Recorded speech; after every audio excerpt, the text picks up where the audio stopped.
All right. Everybody out there, peace. This is Chakra King, Black, Shaka Nulu, Kali Gasil, Dr. Vinci, Shakim, BC Realm, Smell Good, Wise You. Peace, everyone.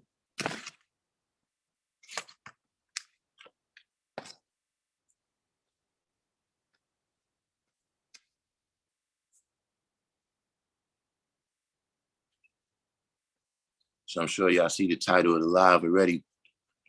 Well, we got 7 West Coast Wise. Y'all see the title of the live already. So, spread the word, make it known. The September rally will be in the yard at the law school in Mecca. Same schedule, time.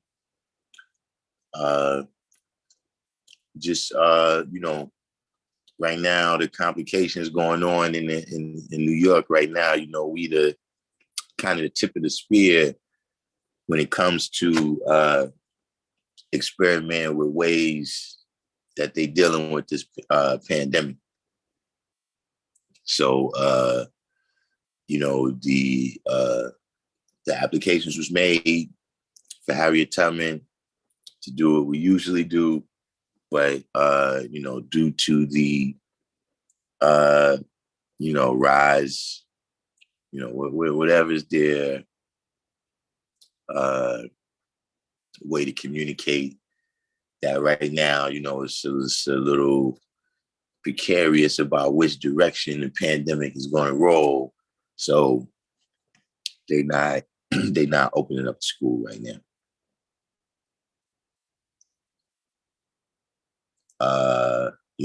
In the meantime, that's, until further notice. But some other things is being worked on. It's possible. But the main thing to make known is that the rally will be at a law school in Mecca this month.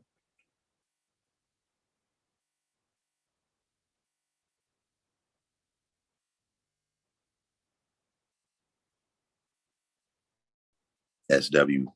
Yeah, I'm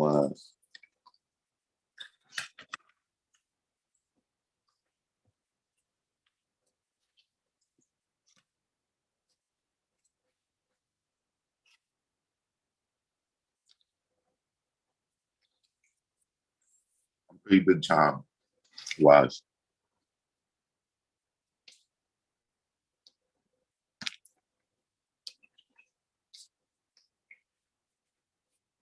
Of course, if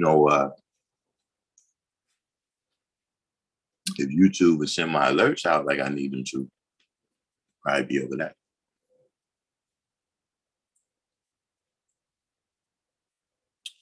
Before we I don't know. I don't know who needs to hear this. Got a little city science.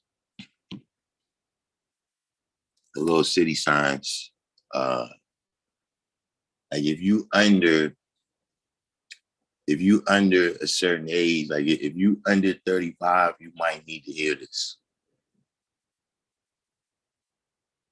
It's not a separation thing. It's just, sometimes age also correlates with stage. See, stage is more important than age. Because see, you got some people that's at a young age, but at an advanced stage. And you got some people that's at an advanced age, right? But their stage is like a child.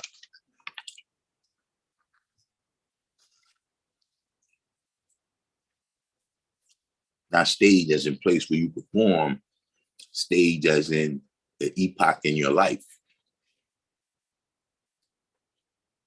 Meaning the things that you living out at a given time, you know what I'm saying?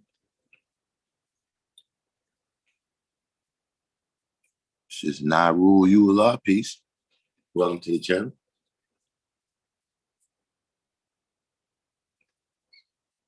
But if you below like 35, you might need to hear this, right? Trigger warning is, put trigger warning out there. Listen, there's no such thing as bullying over the internet. I know that's controversial. I know that's going to spark controversy. But really, and listen, I understand that there is verbal abuse. People can use bad language. You know what I mean? Say a little bad words to you. But there's no bullying over the internet. And I just in my dealings, right? In my travels, I've been seeing that this is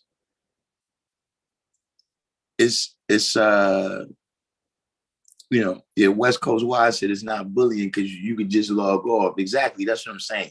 As somehow bullying is a thing that you somebody's you're being forced, bulldozed into something. But I'm saying one thing that I've seen, right, is that there's a new kind of paradigm out there. There's some words that have been redefined, right? Bullying has been redefined. Men and women have been redefined. Phobia has been redefined. And another word that's been redefined is violence.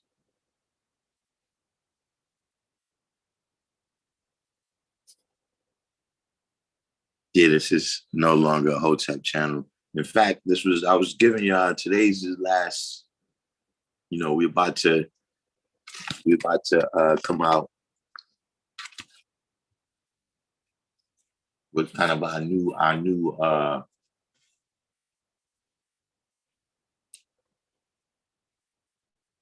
kind of worldview soon. You see, one thing I noticed though, right, is that you see, the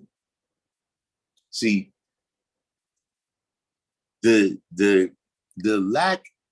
See, when you start defining words as violence, right, and people start to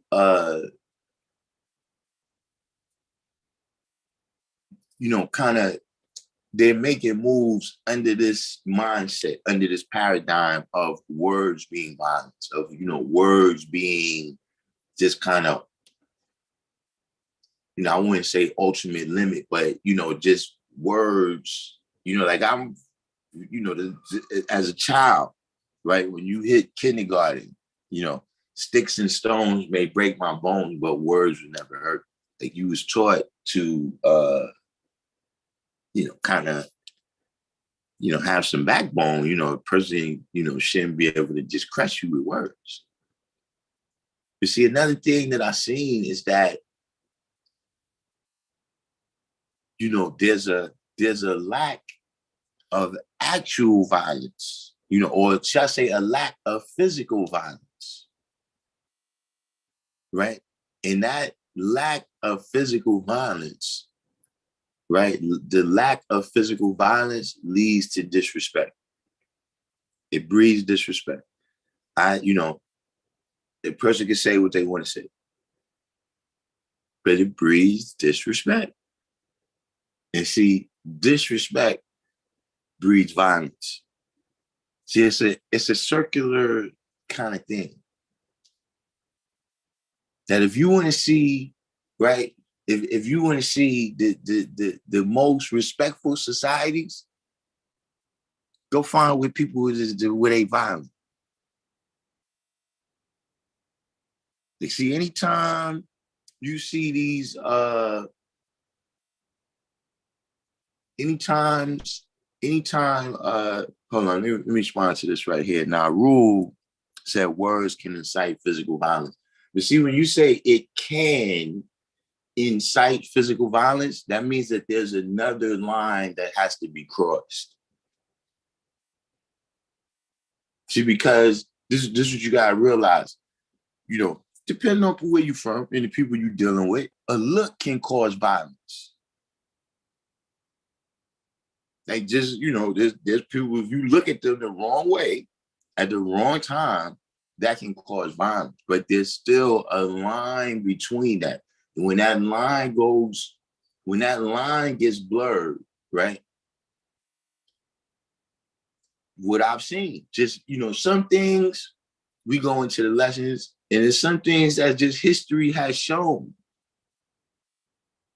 that where people, where there's no violence, it breeds disrespect. Like, see, in medieval times, it was about respect. Like, you see a dude smack a dude in the face with the glove, like, yo, man, wait a minute, man. You just disrespect me. I could slap you in the face with a glove, man. We're gonna have to do like, well, nah. Oh, you think we not gonna fight? Pap! How about now? See, the mafia, you know, places where, you know, the wild west, it was about respect, man. You can't listen, man. You don't do certain things. You don't mess with a man's cattle.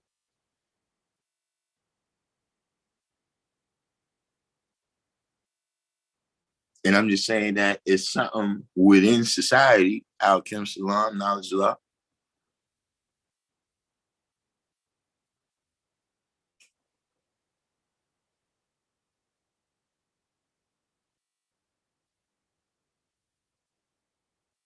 Oh no,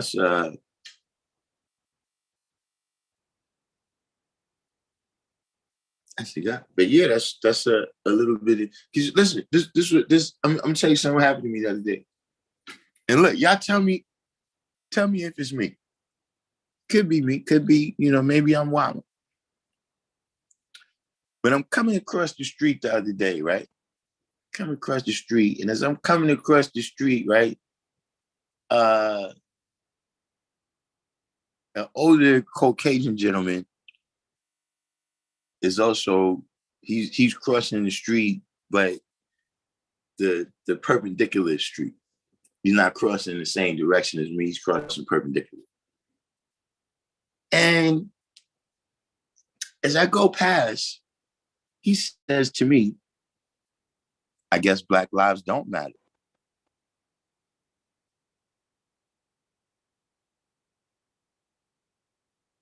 Now listen, everybody, give me a round of applause, because it took everything in me not to turn around and kick his fucking ass. For about a day and a half, I was considering going back and finding him and kicking his ass. See, that type of thing did not happen in the old New York. That didn't happen.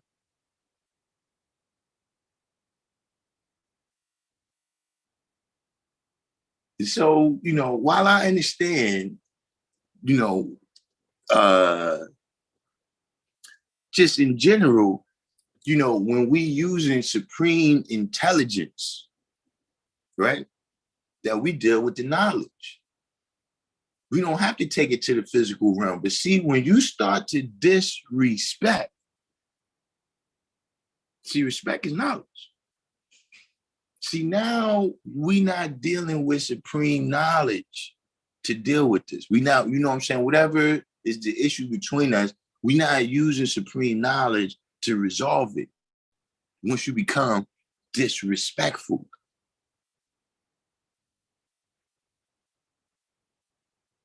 See, just even in your dealings with people, see, sometimes people go out there, you try to teach people, but you're being disrespectful. And see, disrespect is seen as a virtue now. And y'all tell people whatever. Man, listen. See, let me tell you one thing about them people that have that type of mindset. See, you want to say what you want to say, right? And have the freedom to do that, but then you want to limit how I respond to it. So you want to say some fucked up shit, right? And then what? I'm supposed to say some fucked up shit back? Or I'm supposed to just be shut down? I'm not supposed to say nothing. What's supposed to happen in this scenario?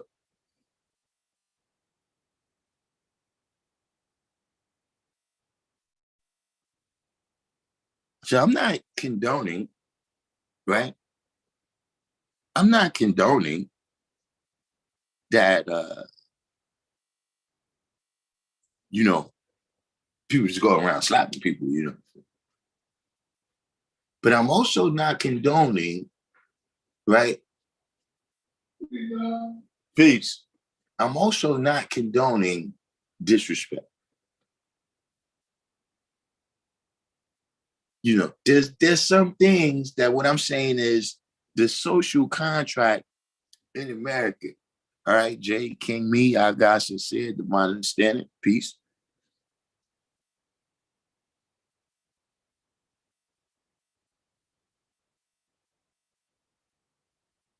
You know, there's some things that you know, the society, the way society was working for, you know, hundreds, in some cases, thousands of years, right, has been altered in a very short period of time.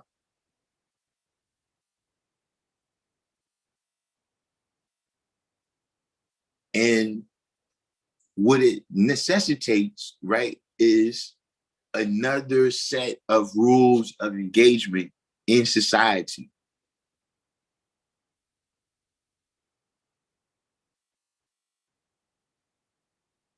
And that's one of the things that has to be worked out, you know, for, you know, in my opinion, people, but not for now, I've seen some people allow it to affect them that's even older, with this kind of, you know, anonymous society where, you know, you say things to people and you never actually have to stand on the square.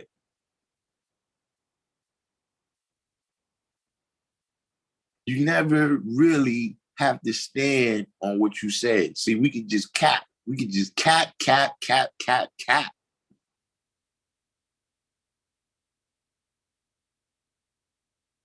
See, that's the problem with the internet. Guys, we've been through this already. But that's the problem, is that, see, niggas can sit there and cap all fucking day on the internet. That's why there's no teaching on the internet. I can introduce you to certain ideas, but you better go out there and really put in the activation, some study for your own self. Because this is not going to be a good source. Maybe the other people who know me personally, but you can't go somewhere, you know, and you teaching some people where you want to tell them, yeah, I got this knowledge right here, you know, from this brother. People don't even know who I am.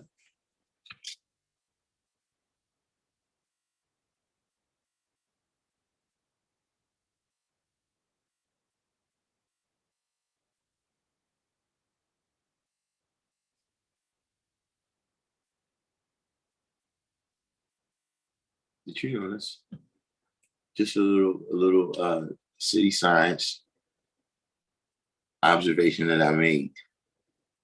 You know what I'm saying? I don't know who needed to hear that. You know what I'm saying?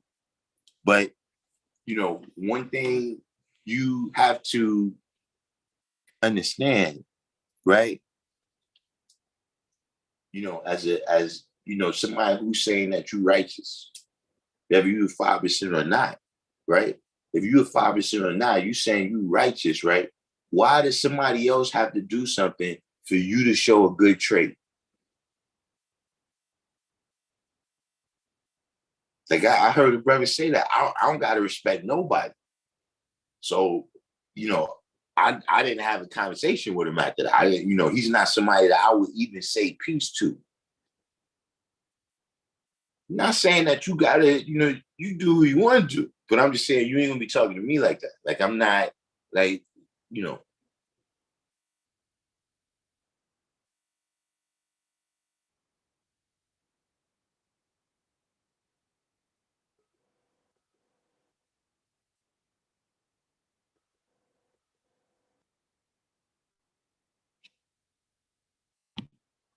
Hold on, y'all, 1 second. I gotta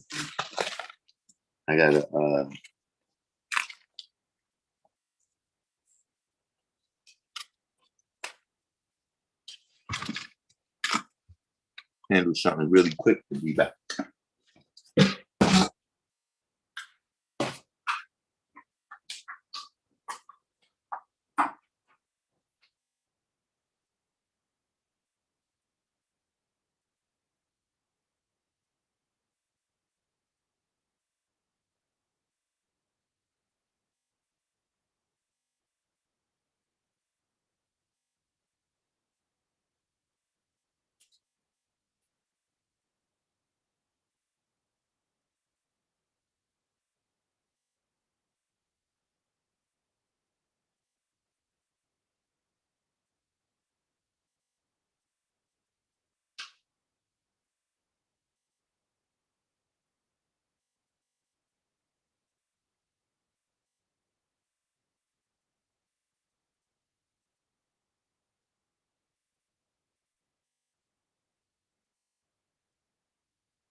Peace.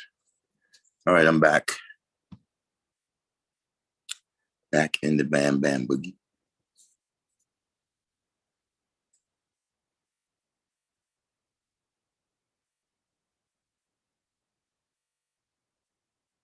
All right, we got halftime.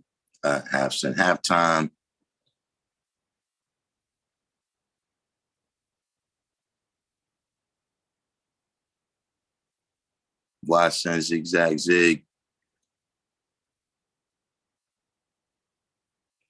Yes. Uh,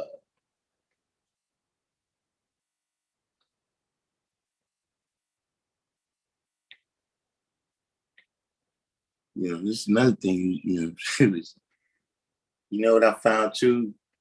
That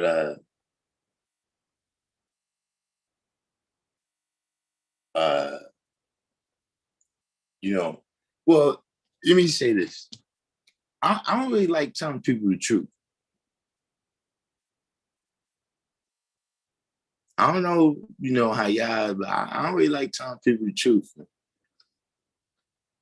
because they can't handle it.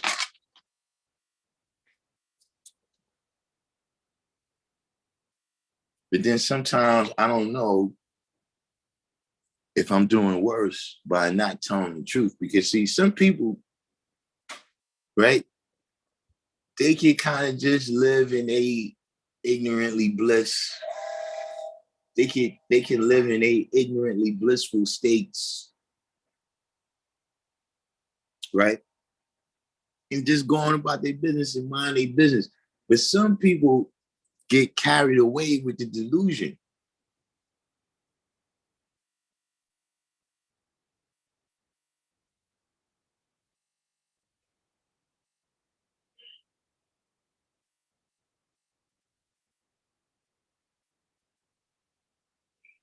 And when these people, when they get carried away with the illusion, right?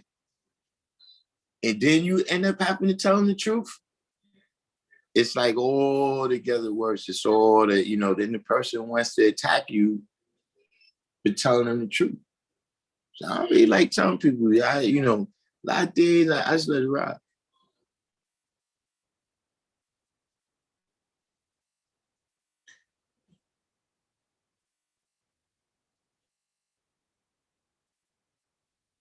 I don't know if, y'all go through that, but that's a very delicate thing these days. It used to be a time when, you know, that was like, yo, listen, man, don't, even if shit is fucked up, I'd rather you just tell me.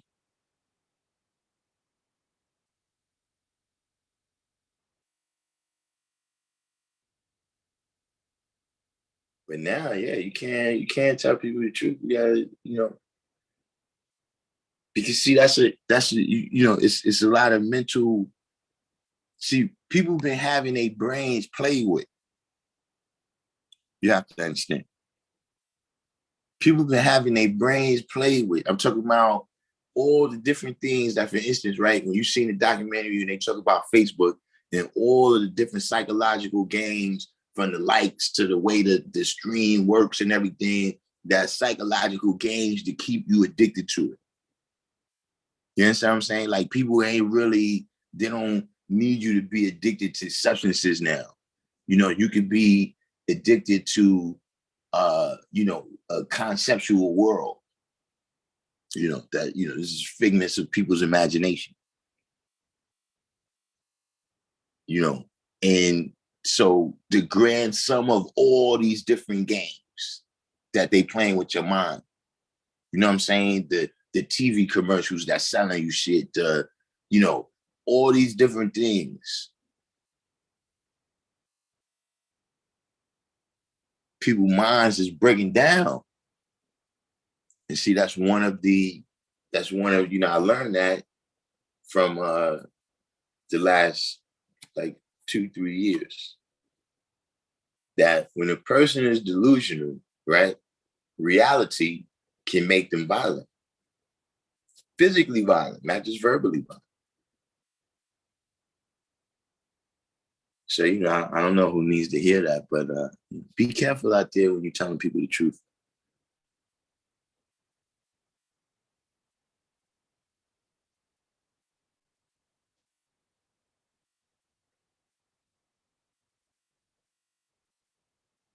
Amazon said, day one of walking and talking, my man told me, always be careful of rocking someone's foundation. Indeed.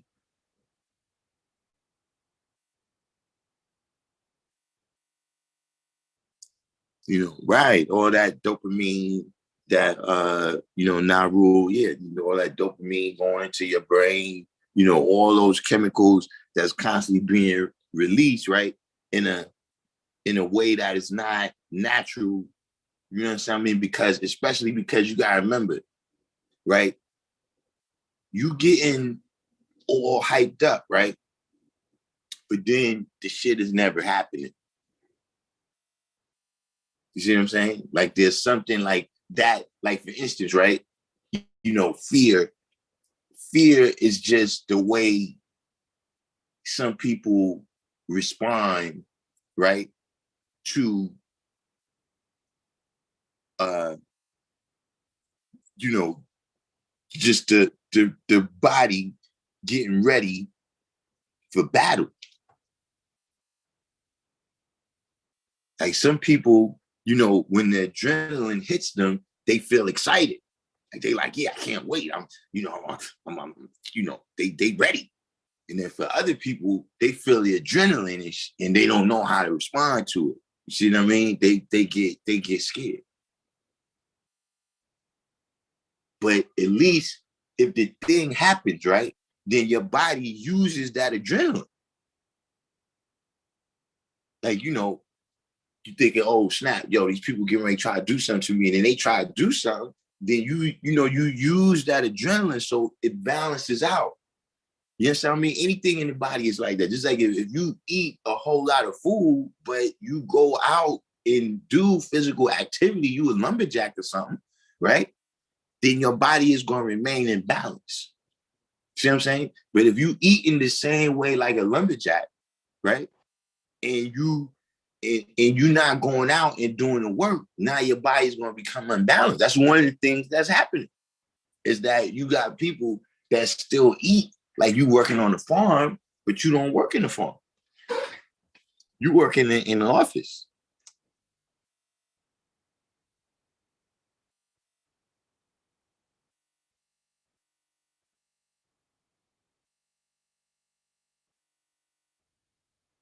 These different city sciences, I'm not sure if y'all are. But we come off the rents, because I actually I wanted to ask. I was waiting for the God IB to come in. Hopefully the God IB comes in.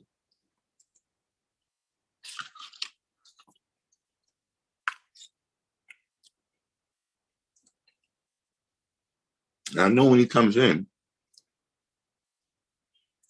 watch everybody don't say nothing when he comes in. When he comes in, he's gonna ask what I'm about to ask about. Did anybody see the story where the maternity ward in the hospital in upstate New York had to stop delivering babies because of how many of the staff quit due to the vaccine requirement?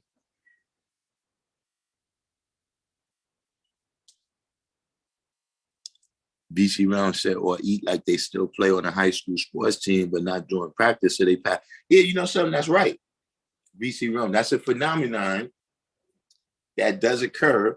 A lot of high school, in college athletes, even the pros too. You see it in the pros too. Where dudes got face. Yeah. You see it in the pros too. Where dudes, peace going on. Peace. I was sitting in there. Oh yeah, I was in here. But I didn't actually, I was in the hospital. So, I came to actually clarify a few things. I got definitions, but there's different definitions. I don't want to write all right. Yeah. But yeah, though, due to the vaccine mandate, so many staffers at this hospital in upstate New York, I think it's a whole hospital system, because it's very, at least in New York, that's the way hospitals work now. They like big corporations. Like all of the hospitals merge. So in New York City, where it used to be like 20 hospitals, now it's like 3 or 4 hospital systems. The NYU system, the Presbyterian system, the Mount Sinai, all them hospitals is under one kind of corporate leadership.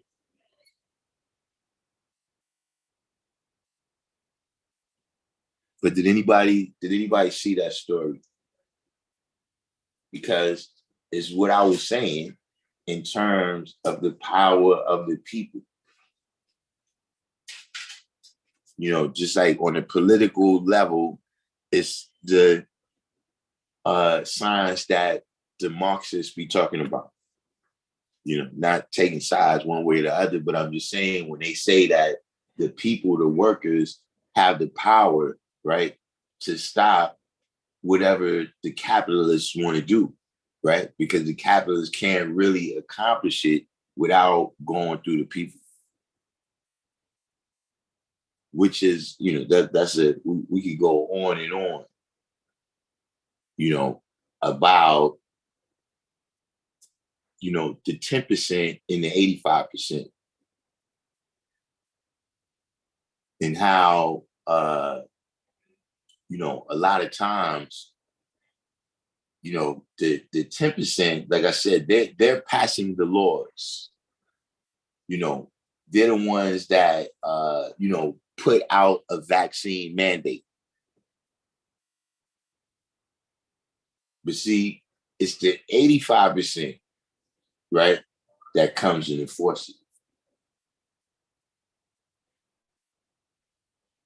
See, the 10%, right? They put a law saying that the black man is 3/5 of a white man, right? And so because of that, you cannot bring a case against a white man. But see, the person who takes advantage of that and come burn a cross in your yard and hang your son, right, is going to be the 85%.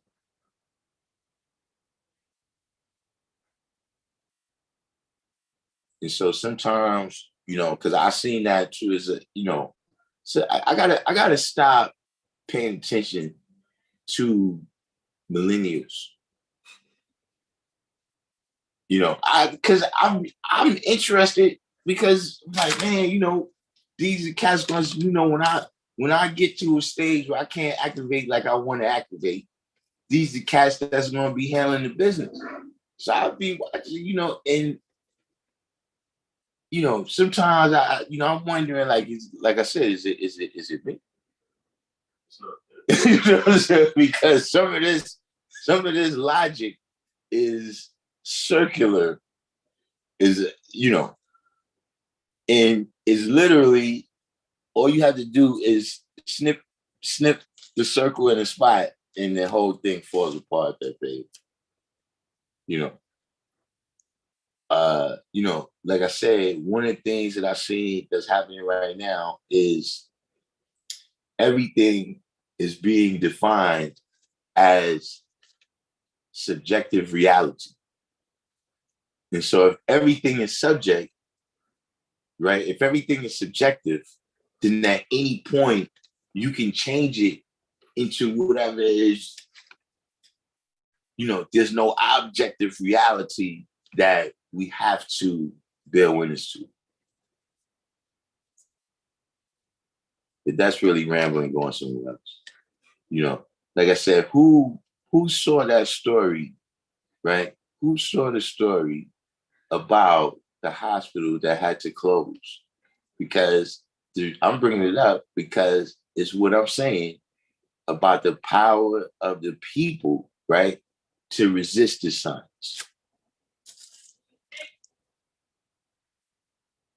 See, this is the signs, man. When you look in the 1 and 36 and it says he likes the devil because the devil gives him nothing. See, part of that, right, is dealing with, why you still going with this program? Like, see, that's you notice that's when it breaks up. Like, he likes the devil because the devil gives him nothing. Wait a minute. Why does he like the devil?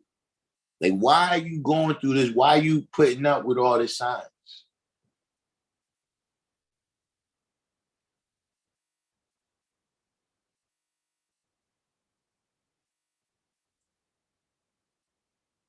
If you have the power, if you are who you say you are, I'm saying, why is this stuff going on like this right now? It's because the power of the people hasn't been exercised on a political level, right? The power of the people gets exercised when the people's back gets to the wall. That's when you have revolutions. See, when the people is starving, when the people is dealing with hard times, hunger, nakedness, and out of doors, right? And the ones who's advocating this system is either won't or don't have the power to do nothing about it.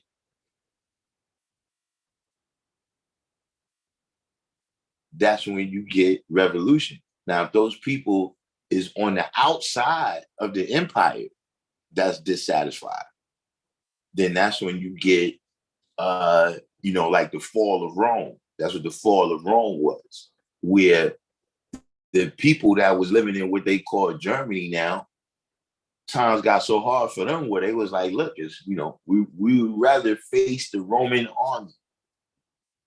We would rather face those legions than to sit here in this condition.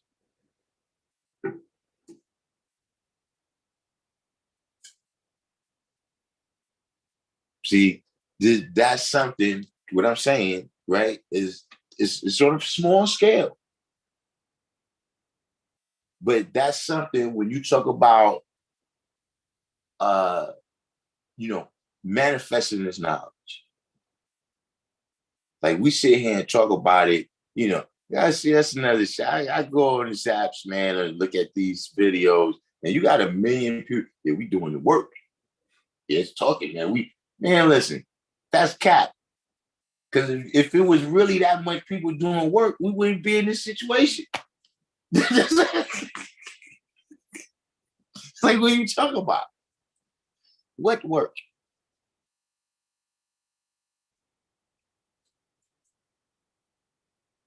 But that's something in action that, you know, I'm saying the reality, like I said, it's a small scale, but you still got to see it for what it is. See, we haven't seen real effective action in decades. We've seen some accomplices and accommodators, you know what I'm saying, get in the little positions of power, but they didn't really affect, you know, no change. There's nothing, you know, since the 60s, everything is kind of a development from there. You know what I'm saying? Like that's, even when they look at statistics, you know, how much better are people doing economically than in 1964? You understand what I'm saying? Like that's the benchmark. That's a certain benchmark. Just like 1865 is a certain benchmark. You understand what I mean? Okay, what was the condition, right, of the brothers and sisters in 1865, 1864, 1863, right? As opposed to during Reconstruction. You see what I'm saying? Where you can see the progress, right? That's what I'm saying. There's some things where it's like, okay, you see it in action. See, me, like I was saying, you know, we've been saying on here, and look, I got some people that I'm getting ready to call. I think I'm gonna call them. I'm gonna see if I call them on the show, because I got some people that I told them. They was like, yo, gotta vote for Biden. I'm not voting for no fucking Biden. That's out. I'm not voting for Biden, man. I don't care what you say. I'm not voting for Biden. And no, I don't see what's so worse about Trump than him. I don't. Like, they're both two old Caucasian gentlemen, right? Who their experience of the good old days doesn't include us.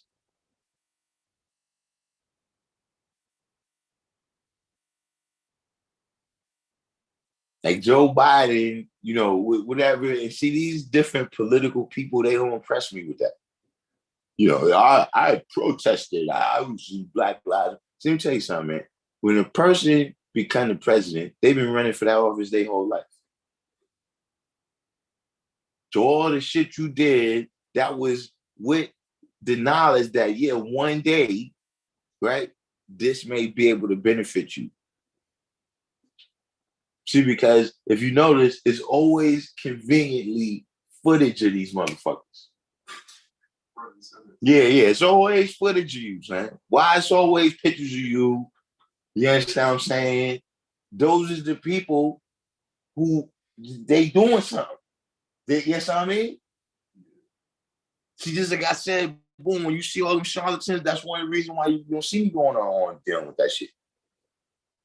Because I'm not trying to scam people. I'm not trying to see when you trying to scam motherfuckers, then look, you thinking like that. Like, if I had 1 million followers and I get 50 cents off of each follower and shit, see what I'm saying? I ain't thinking like that.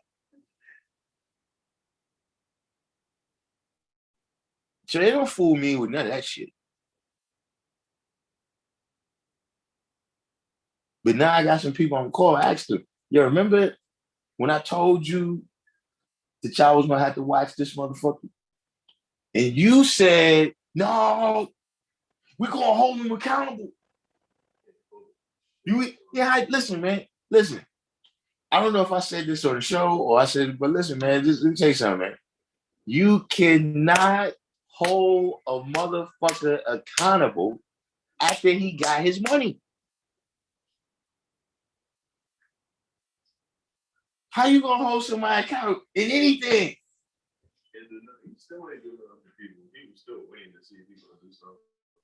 Right. You get the key on the head. See, they waiting. And that's what I'm saying. Just what you're seeing is the type of action that makes them have to do something.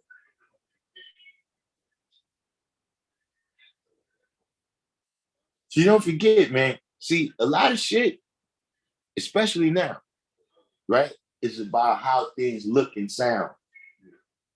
You see? It's about how things look and sound. So, like I said, right now, they can use a term like unvaccinated, right? They don't have to say nigga no more. But they know that the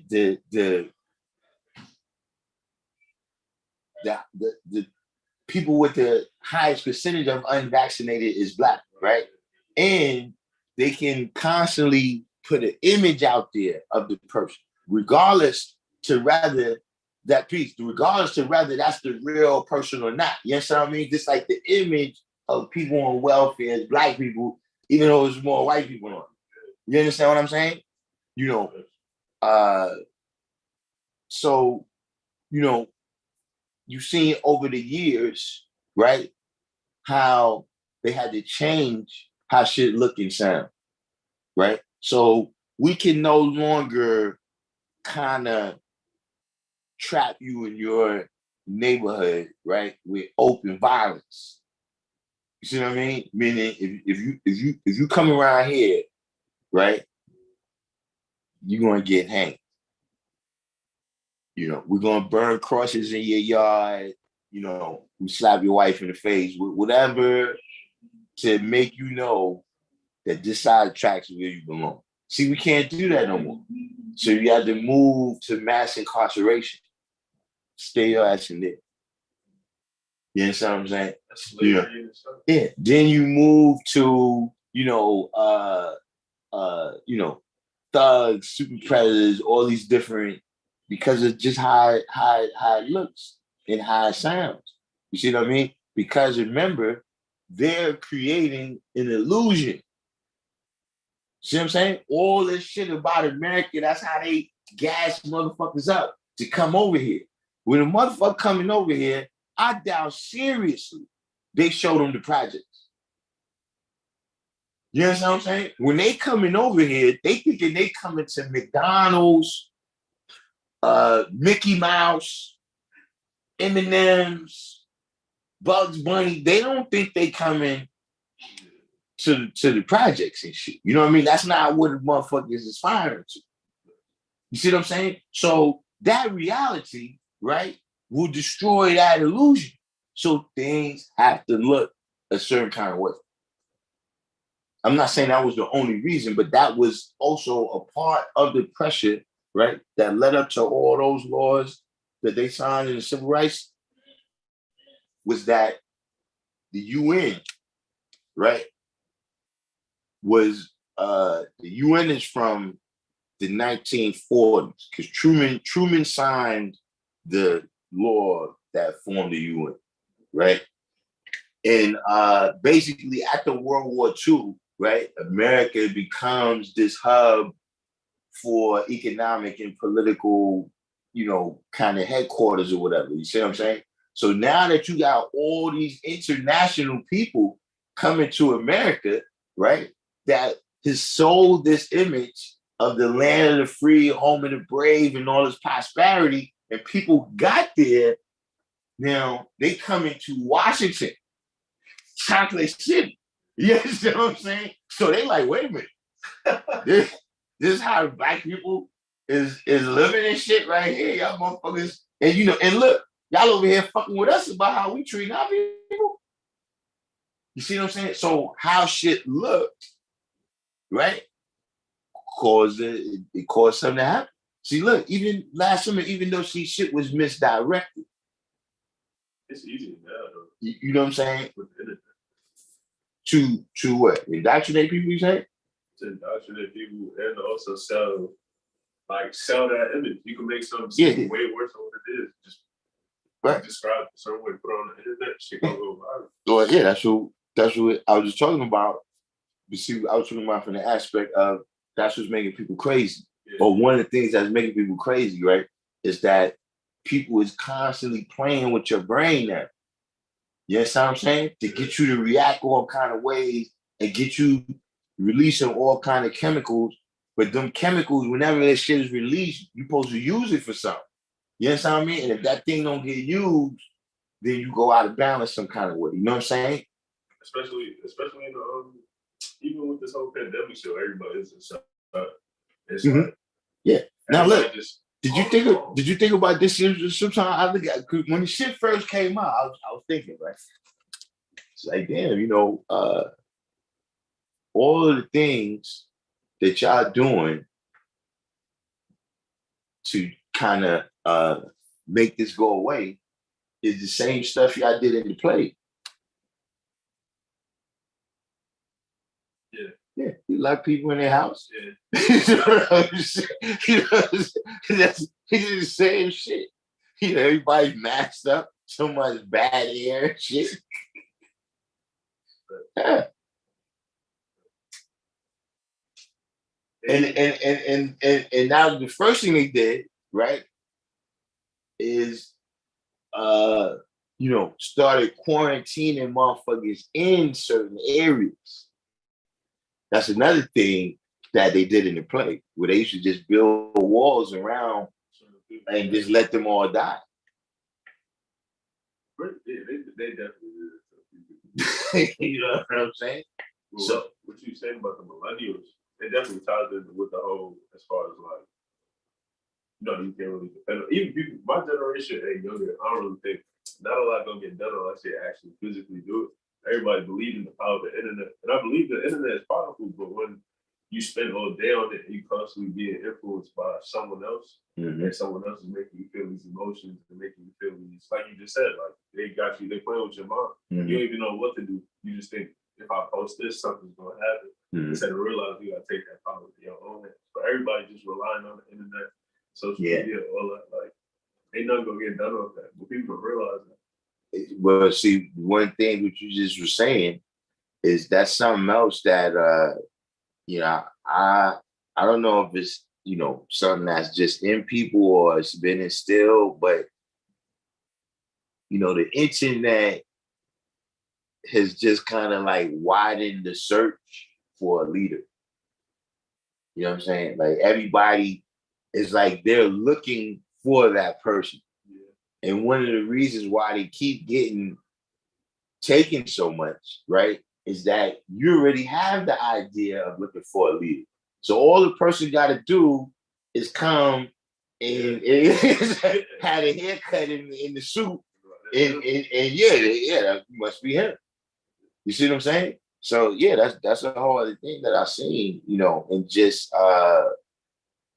they're definitely on the other side of it. There's a lady, and she's one of the not original feminists. She's what they call the second wave. In feminism, I don't know what they up to now. I think the millennials got their own way.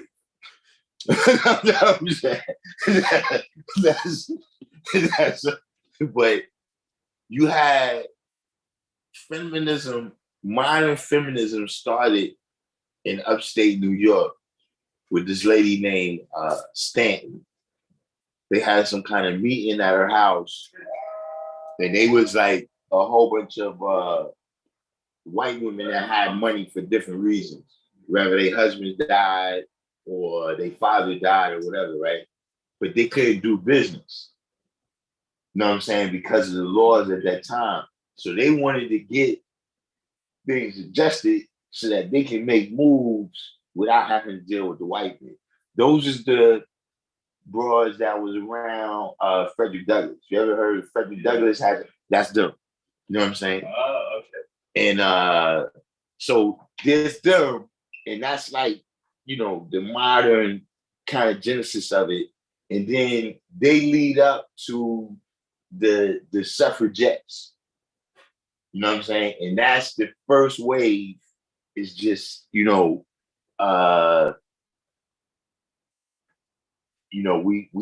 trap, like we can't even get credit. We can't, you know what I'm saying? Like, in order for them to apply for a credit, they had to apply for it in a man's name.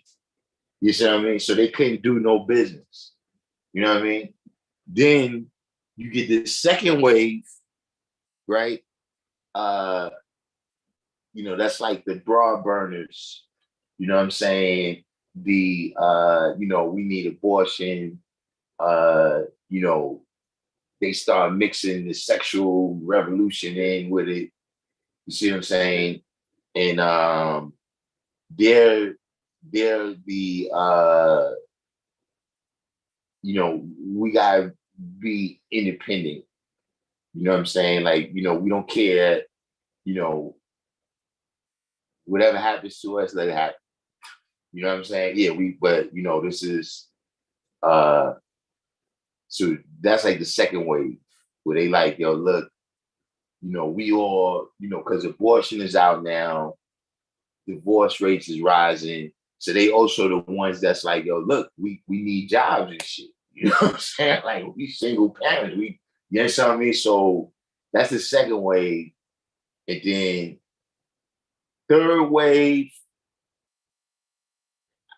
I don't even know how to do. I just know that there was a changeover where it started to become more conceptual towards now, where in the millennial generation,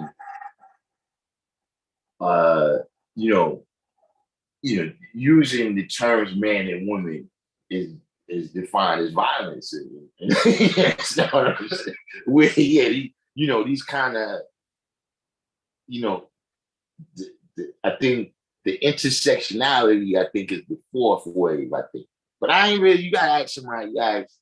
I was from the outside looking in. That's what I observed. That's what I saw. You know what I'm saying? But anyway, get back to this lady. She's from the second wave. And the second wave is actually having a lot of problems with the fourth wave, or whatever wave it is now, right? Because some of these concepts, like I said, it gets circular. You know what I'm saying? So, for instance, a lot of the second wave feminists, right? You had a lot of lesbians amongst that group. You know what I mean? Who was like, yo, look, we don't want to be defined by masculinity. We don't. You know what I'm saying? But they still respected the world as it is. So for them, you have a lot of them that feel like, yeah, when I was a little girl, right? Yeah, I felt uncomfortable with my sexuality. I didn't feel like doing all the girly stuff. But if somebody would have came and said, be transgender, like, nah, that's not, you know what I mean? Like, they feel like, yo, you kind of, yeah. So the second wave feminist is kind of like, nah, you're not a woman. Yeah. You know what I'm saying? And like the transgenders in sports, the second wave is not with that. You understand what I'm saying? but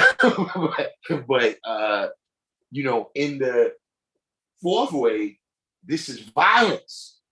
People like to take something and make their own agenda with it. Well, that's But getting back to this lady though, she's a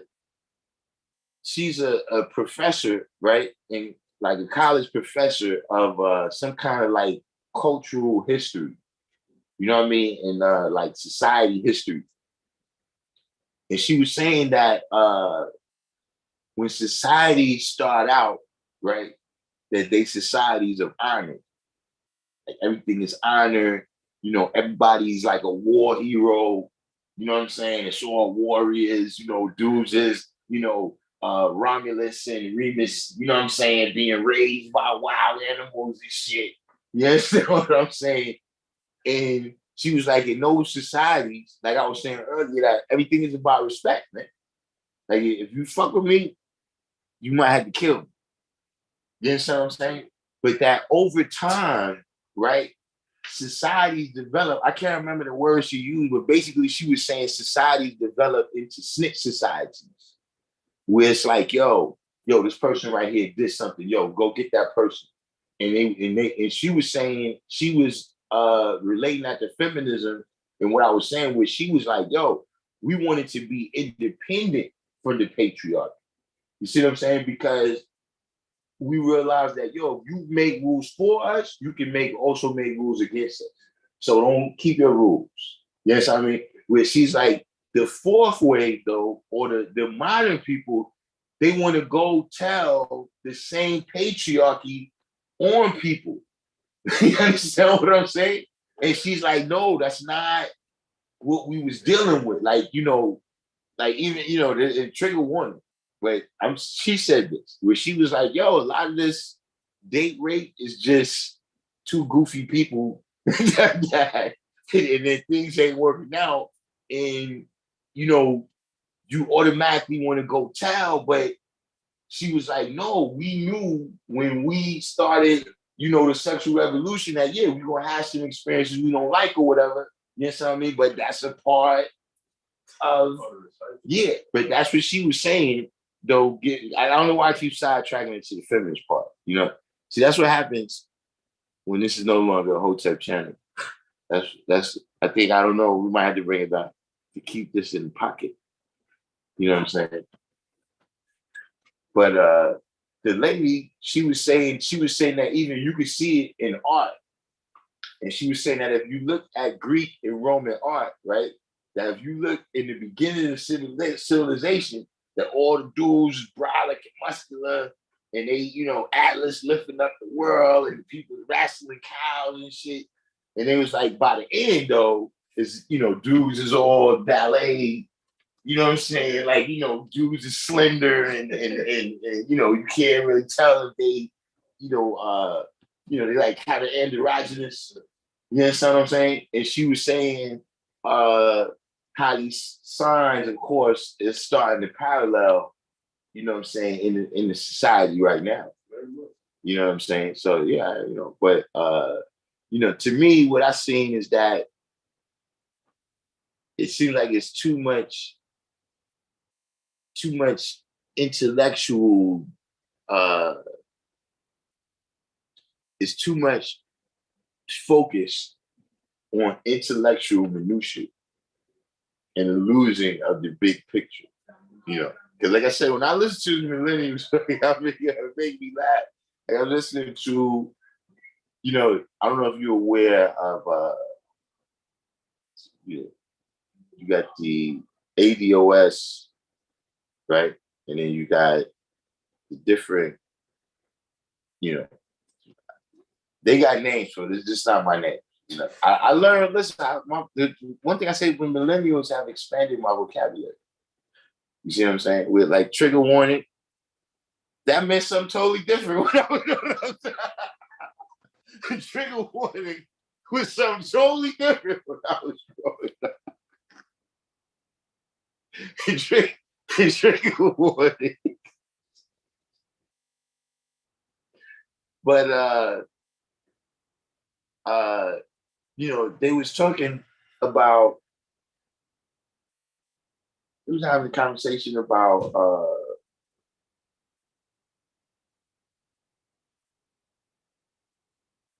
just kind of like the animosity, right, between different parts of the diaspora. You know what I'm saying? And so at one point, this girl is what peace is, what the millennials they call it. They're the continental Africans. You know what I mean? That you got the Caribbean diaspora. You know what I'm saying? It's crazy. But at any rate, so she says, Black people in America, y'all always saying this stuff about Africans Africans sold us into slavery, and Africans come over here and do this and that. But y'all don't got no smoke for the white man who's causing all this to happen. And I was like, see, that makes sense in an intellectual kind of way. But see, in a real life kind of way that I think a lot of millennials is not aware of because they spent their whole life playing video games and being on the phone. See, in real life, anytime there's a betrayal, you're going to feel more betrayed by the person you know. You know what I'm saying? Like that's in anything. You know what I'm saying? You're going to feel more. So to say why I'm not dealing with that person, first of all, because they're not here right now. You know what I'm saying? You right here, you're dealing with you. And see, there's a kind of kumbaya that's trying to be formed where it's like, yeah, well, why don't we just come together? No, see, we can't just come together without dealing with these issues. You understand what I mean? Without resolving them, we can't leave this as the undercurrent of our interaction. You see what I'm saying? Just don't stop that. Yeah, there's a lot of things that people say today that to me is just plain stupid. In an intellectual way, it makes sense, but in real life, no, it don't work like that. Just like when you see white people say, "Well, black people call each other nigga. Why can't we call each other nigga?" Because membership has its privileges. In any group of people, right? Like you and your cousin, right, might be talking shit one day about your grandmother and some crazy shit she used to. We can do that. I don't get that. I never understood that. But what the fuck kind of question is that?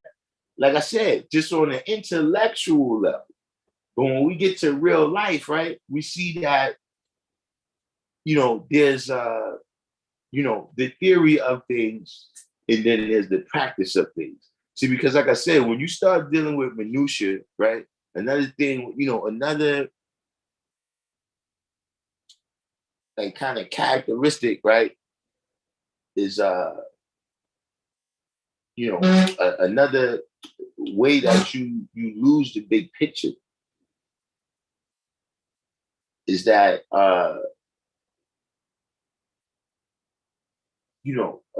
like you start to look at things in a vacuum. You understand what I'm saying? And just the same difference between the vacuum, right, in the chemistry or physics experiment, right, and the reality that there's no vacuum in actual, space, right? It's the same thing with some of these theories to me that people are saying that, yeah, when you sit in, and that's another thing, uh, in this generation, right, they've studied oppression. Like they have big words and systems and where see before that we just knew that somebody had their foot in the ass. You know what I'm saying? And we knew how to speak about that. Some people was more articulate than others. You know what I'm saying? But now they have whole ways where you break all this stuff down, and sometimes the sum of the parts is not equal to the whole. You see what I'm saying? So you break down this about Martin King and that about Malcolm X and all this, but what you saying is true, you know what I'm saying, in the purely theoretical sense of it, you know what I'm saying? But the reality of being there, you not it's different. You know what I'm saying? So that's but to me, I want, do I really need to figure this stuff out? So I'm just curious that way. I'm saying, nah, I listen to you because like, for instance, like that conversation I was saying about the different parts of the diaspora and how they argue, it's like a thing where it's like, damn, is it going to be like another 150 years? Because if these are the cats that got to get together, I don't see it working right now. You see what I'm saying? So, but that happens with a lot of things. She's like, for instance, there's another conversation I see them having, where men and women, right, is just approach each other from an adversarial, they adversaries. You see what I'm saying? And it's like, to me, one of the things that get left out with a lot of things, right, is you looking at everything in a vacuum, right? And you're not looking at the greater society of America and the greater society of the world. You see what I'm saying? So, for instance, for each individual parent, they like, yo, I can't get my kid off this fucking game. You understand what I'm saying? But the wider picture, you see what I mean, is that's all for when he goes to school, everybody's talking about what their high score is in this game. You understand what I'm saying? Or shit, now they play the game with each other in different houses. You understand what I'm saying? So, one thing that I seen that gets left out is the sexual revolution. Like it gets left out that in the 60s, right? And this got to deal with the whole of our society. In the 60s, right? You had a lot of cultural revolutions, right? I can't think of one that worked out for us. You know what I'm saying? Like the drug revolution led up to crack. You know what I'm saying? See, for Caucasian society, they was in this kind of straight-laced, leave it to beaver world where they wasn't experiencing things. Remember, they had just moved out to the suburbs. So I'm talking about these are the people who's teenagers in the 60s and shit. You see what I'm saying? These white kids have then moved out to the suburbs. And life out there is vanilla. Like, we just trapped, everybody got the same toys. Everybody pops got the same car. Everybody mom make the same lemonade. Every street looks the same. Like, yo, what the fuck, man? Fucking dude, man. It's been a punk rock, man. It's gotta be different, man. No more of that fucking Frank Sinatra shit, man. They needed to break out of that. That we didn't need to break out of nothing. We need to stick with what the fuck we was doing. You see what I'm saying?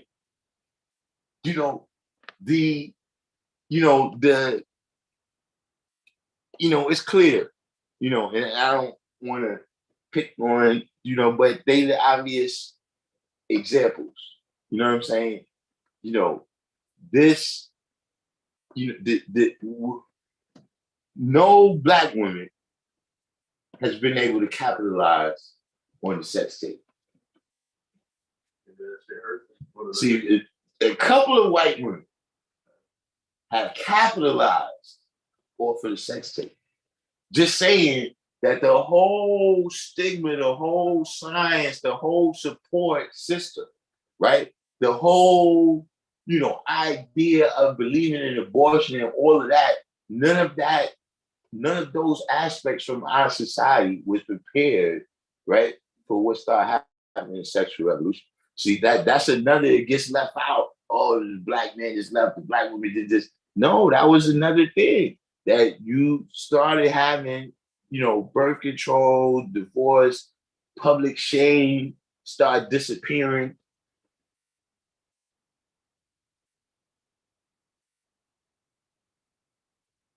So for us, when you see that kind of rise in teen pregnancy, all of that's a part of the sexual revolution.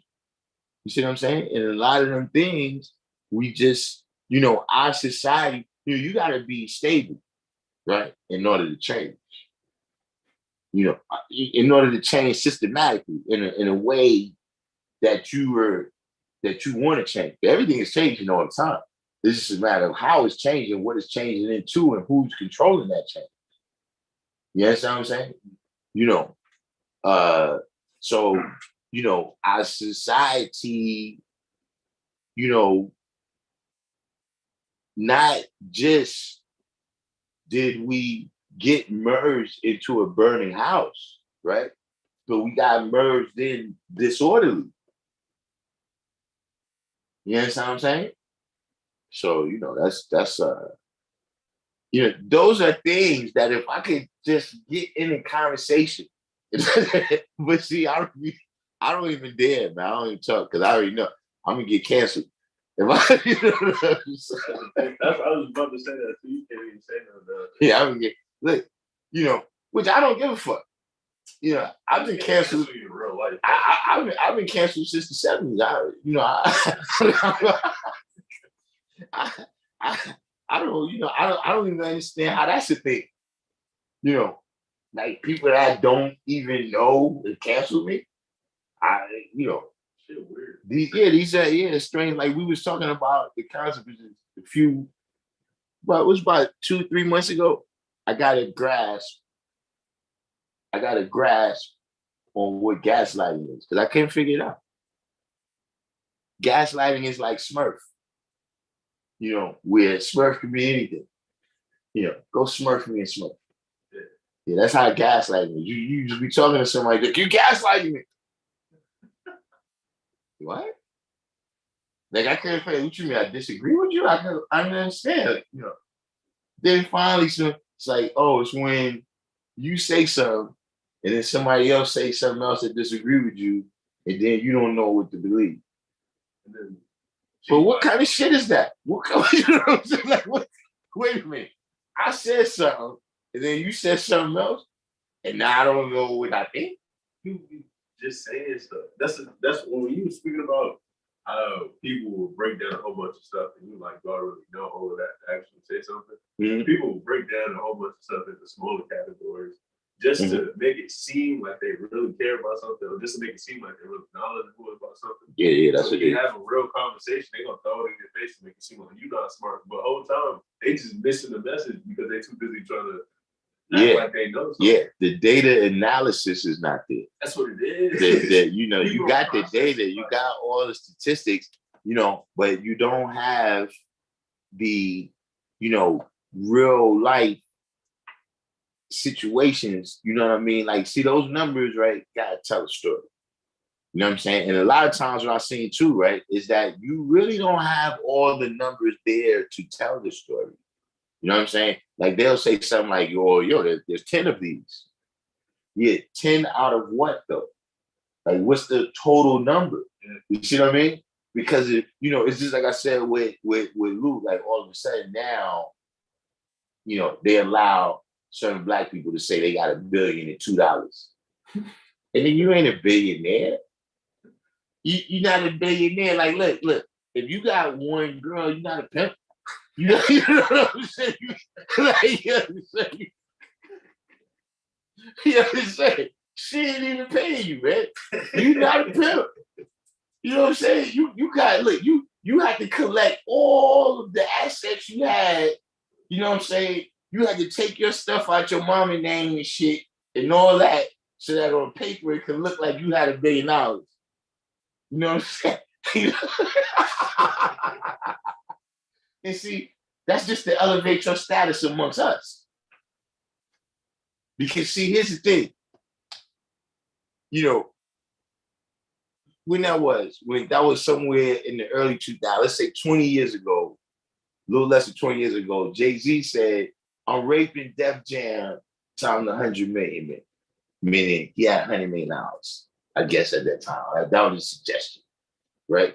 So in the 20 years since then, you made $900,000. Good. But how much did Bill Gates make?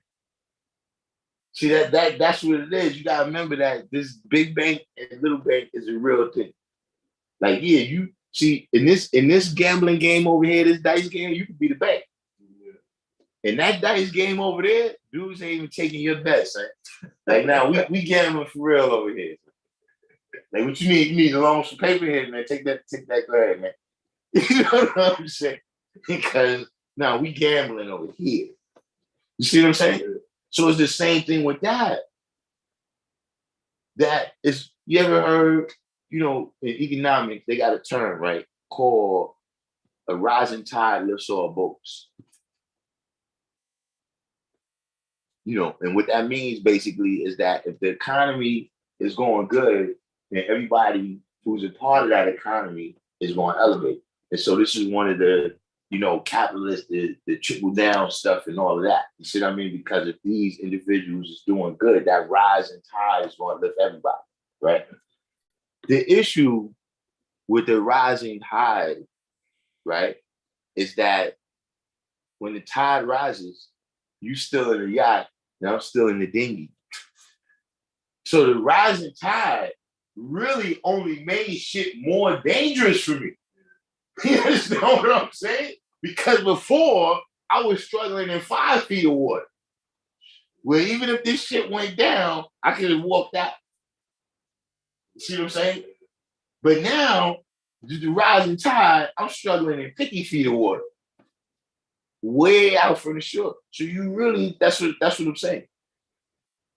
Like you didn't really you know, increase any of your power like that because, you know, look, in the last year, I think Elon Musk made over $100 billion. Like the last year, 2 years. You know what I'm saying? Like, yeah, you got $1 billion. Son, Bezos got almost 200 billion. But they put you in that position because they know that it impresses us, right? So now you can sell that stuff. You can, you know, come out and tell us to calm down, right? When we, you know, trying to bring about some change for the better for us, right? That's about. But yeah, before we wind down though, what was the questions that you had about the well, first question was why is Brooklyn still fun to be? Yeah.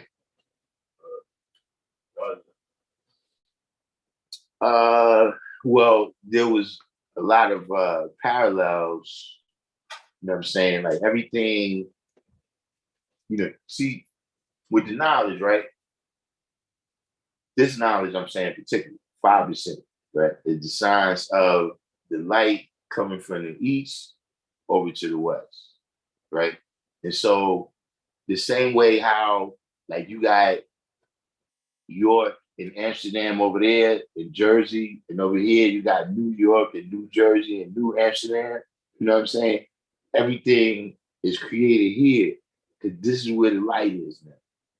You understand what I'm saying? It's not over there.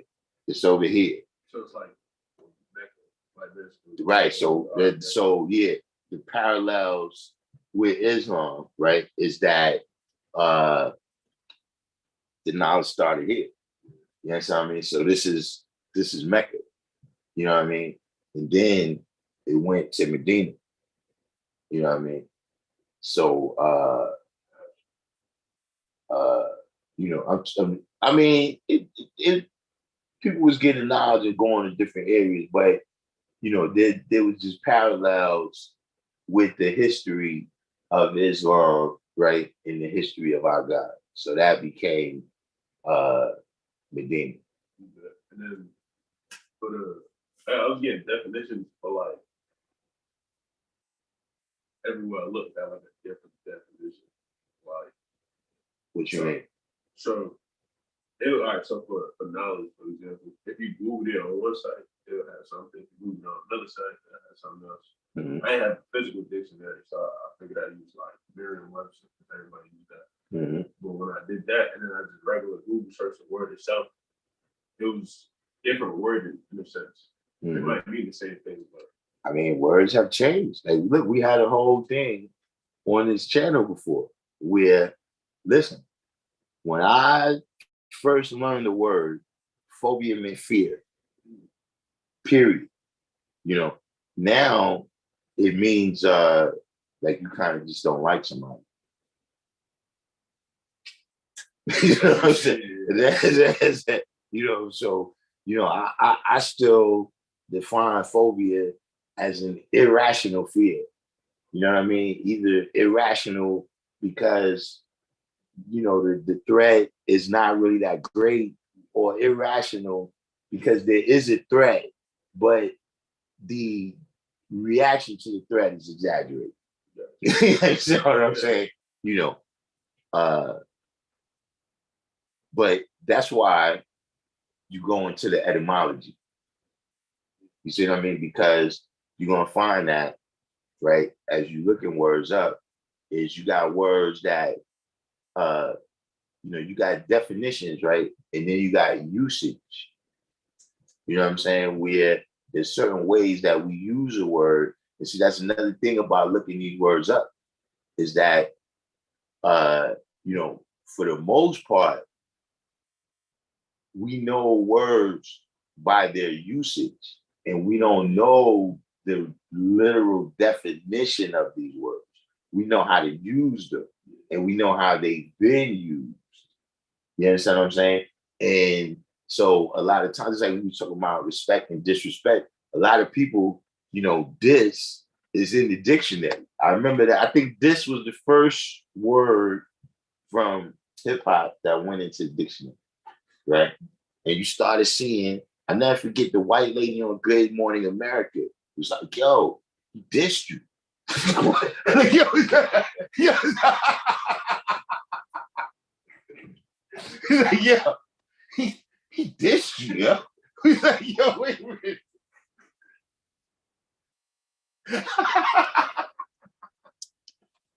But see, a lot of people might think that is, you know, you said something bad to a person or bad about, but this really comes from disrespect.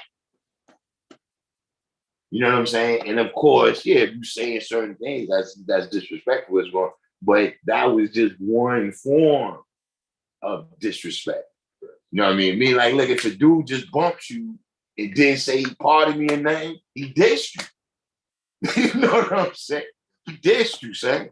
You gonna go for that? That, you know. So that's why you look up the etymology of the words. You see what I mean? And really deal with the true definitions, you know what I'm saying?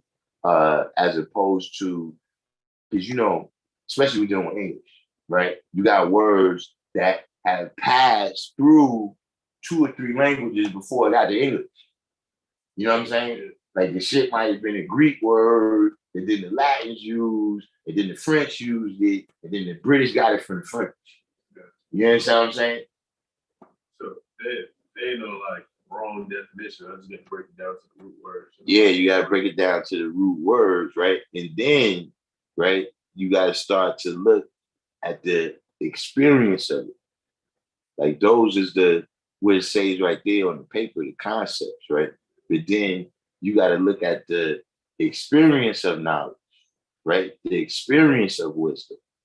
You know what I mean? Because what it's saying right there on the paper, you know what I mean? You know, you may not even understand all the manifestations of it. You know, analyzing, being able to analyze knowledge that's a form of wisdom. You know what I mean?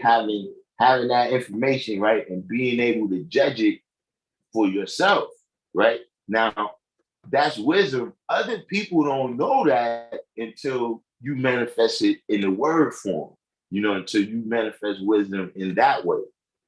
You know, you wisdom, your understanding that you know, got from the analysis of this knowledge. You see? But that's, like I said, first you got to learn what wisdom is and what being wise is, right? And then you start to look at, okay, the who, what, where, when, why, and how of being wise. You understand what I'm saying? And that's how you get to what you manifest as wisdom. You know what I mean? But first, you got to just know what they mean. my past question was, so I looked up there, right? At the Wi-Fi password. It says love, hello, right? Yeah. But the O's is crossed out. Well, they're not O's, they're zeros. Yeah, because that's a code for the what's it? Okay. That's the passcode. Oh, but I was gonna ask, like, I know O's, and when it comes to the nation, I like O's something against it. Because I've seen, like, for example, Now O is cipher. see, I seen that, but I also seen people when they spell it and they'll claim the nation, right? They'll, like, for example, what was I watching the other day? Oh, I was watching Wu-Tang Story, right? Mm-hmm. Who met the man's son, real life his name, his rap name is Power, but it's an action type of O. And there was another rapper I was listening to the other day. You out? Hold on for a second. I'm coming like 10 minutes. There's another rapper, there's a chick girl, her name Love the Genius, but it's 7XVE instead of Love. Nah, that's just, people that was a stupid thing for my era. Is that people used to misspell words on purpose.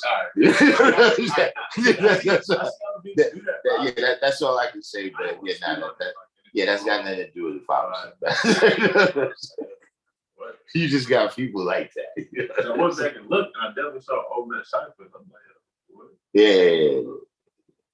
Why they would have replaced it with X, I would assume maybe, because, the world, like I said, you can't look at things in a vacuum. Yeah. You know what I'm saying? The world that Elijah Muhammad manifested 120 into, right? Was it the same world? You know what I'm saying? Like when he says the sword is the emblem of justice, and it was used by the original man in Muhammad's time, he's talking about people going to actual war. He's not talking about bullying on the internet. You know what I'm saying? You know what I'm saying? So, it's just one of them things where I would say, maybe that's related to somebody who got experience with the gang culture. You know what I'm saying? Because, gang culture, they do that kind of thing. You know what I mean? Crossing out words, and or like how they got that new thing, Latinx. Yeah. Yeah. So I don't, but nah, it's not 5%. I didn't know what that was about.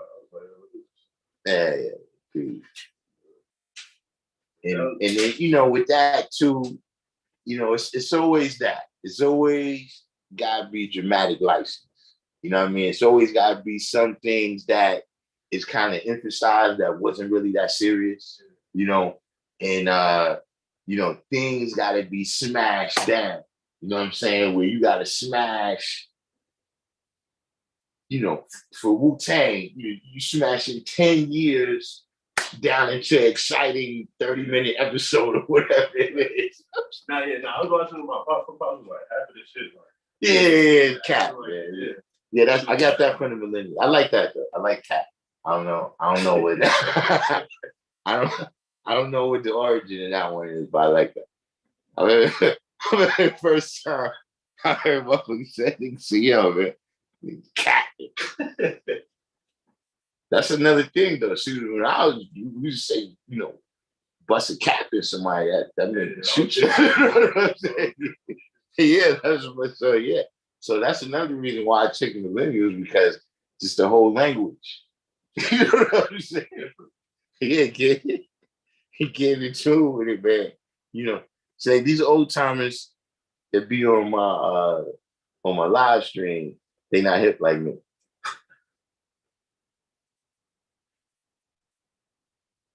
So I know how to move and shape with the young boys.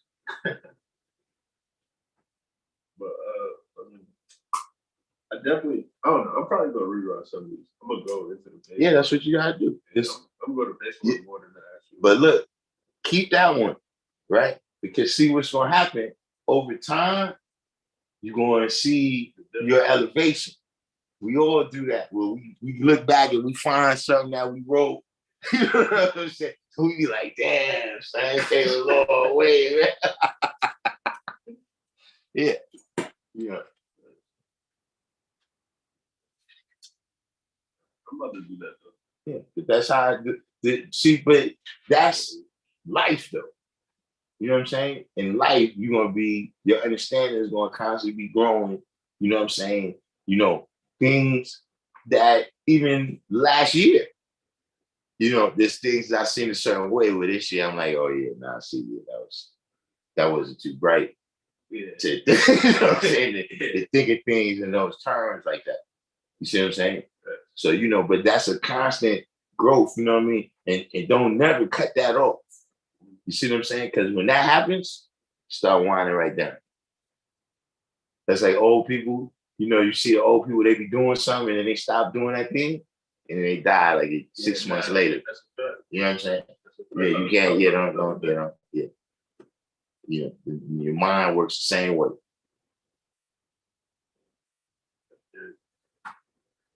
I appreciate it. I'm gonna be back tomorrow. I'm gonna come in. I'm gonna show you what I got because I don't know. When I was writing these down, I was like, this don't even feel right. I'm gonna be honest with you. Yeah, I know it don't, because you know what it is. You be thinking, nah, this ain't the stuff I heard the brother saying. But see, what you gotta realize is that stuff is at the root kernel of all this shit we saying. Yeah. You know what I'm saying? But you, so you come to my class, you go in a law shot class, you talking about, 35 years, 50 years, you know what I'm saying, of being, so yeah, it's all built up. But right, it came from that kernel. You see what I'm saying? I appreciate that. No doubt. See ya. Tomorrow we in at 7. I'll probably be back over there. I'll jump over here, you guys. Oh no, I didn't even know. I was in that way. I got the AC pumping over here. Peace. Peace. The God I be.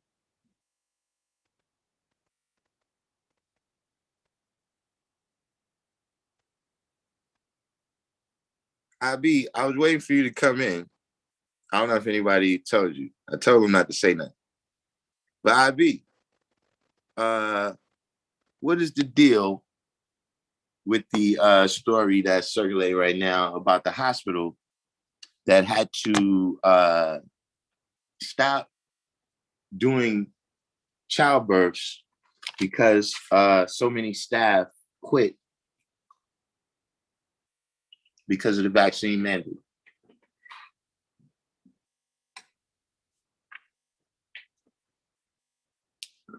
To me, that's big.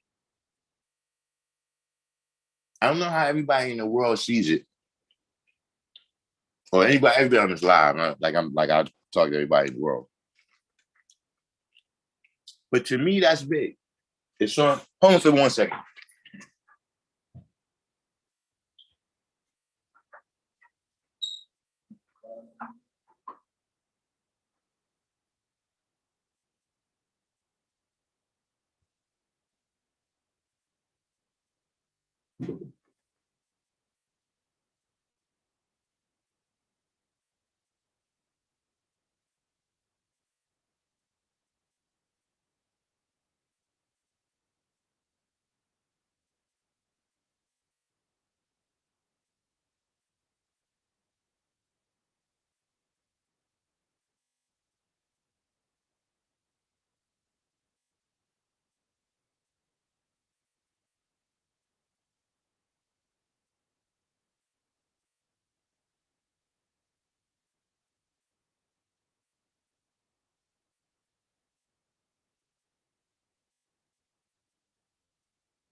All right. So yeah. I knew IB was gonna have done the knowledge to that.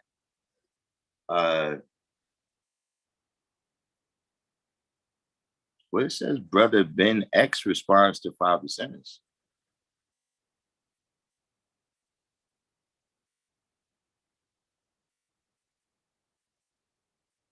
A video with him in front of a large school is the cover. Ben X. I mean, these people,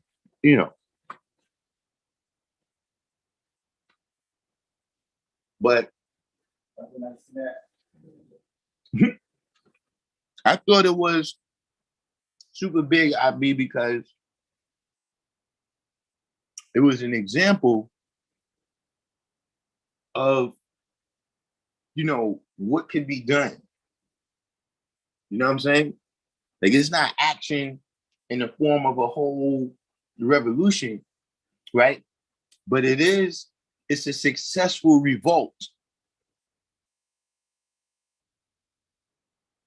We didn't bring about a whole level of change where it was like, okay, we're going to take the mandate away.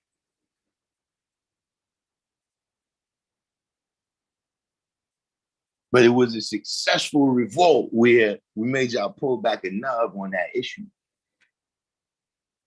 And that one, and I'm just saying, is something that I'm saying the whole time. If people stand their ground, they're not going to be successful. That's an example of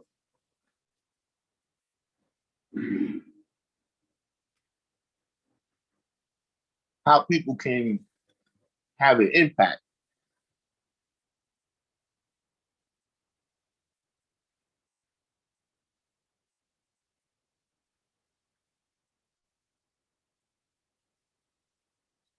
Aubrey said this day is a major moment in the pandemic. It marks the day that de Blasio was able to start the wave of vaccine mandates in other states. Now the country follows suit, right? But let's see if the people continue to stand their ground. I got another question, Aubrey, dealing with politics too. And this is something that just came to me in like the last 2 days. And I thought you was a good person to ask this question too. And really, this is kind of for the room too.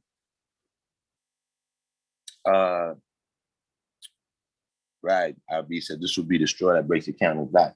But has anybody, is it me or is it possible that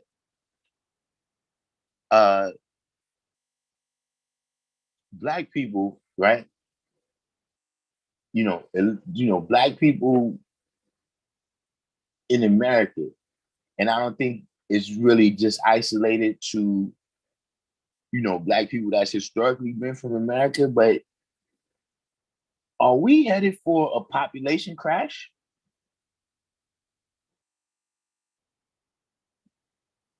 Because I'm noticing a large amount of women that's in their 30s down, even 40s down, that have one or no children.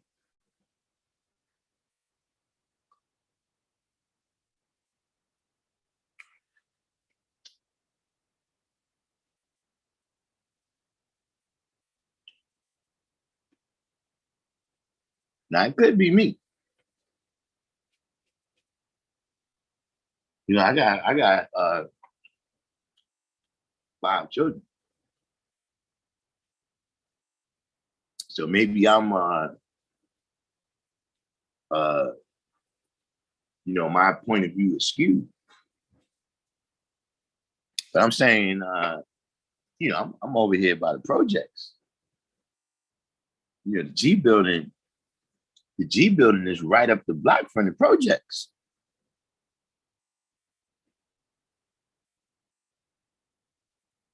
And even there, it's not, I don't see a huge amount of females with 3, 4, 5 children, right? So Wise Son and Malik Lowe,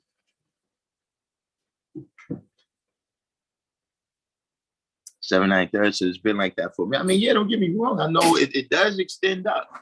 It does extend up to my generation. But I'm just saying I've never in my time, I've never seen so few carriages, and especially when you get into the early 20s, I'm just seeing a lot of young women without any children. And so the question, what I wanted to ask IB, right, is what kind of impact would that have on us, especially when we using, the when we're using political methods, right? Uh, you know, is that doesn't seem like a good thing. He said, we are done. The new census revealed that our population has remained flat. The devil is declining and the Latinos are multiplying. All right. So, yeah, that's what I'm saying. Right. Is that it, so that would say that that women are having children at what at least they used to call the replacement rate of 2.1 children per woman. Because you figure if you got two parents, right, then two kids, right, replace those, but then you figure a certain amount of people going to die. You know what I'm saying? So to keep the population steady, 2.1.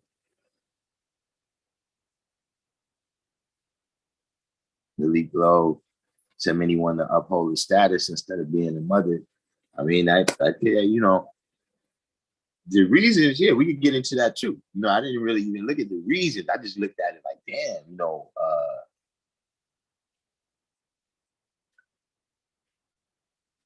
that's like I said, when we decide to use political means, right? It means that we have to be wiser about how we do that.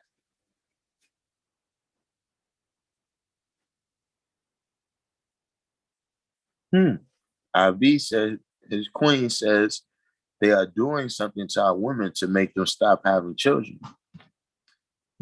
I do recall, is she I don't know if she's saying that's related, but recall a few years ago when they came in and they were saying that they wanted to vaccinate preteen girls against HPV. Is she is that related to what she's saying?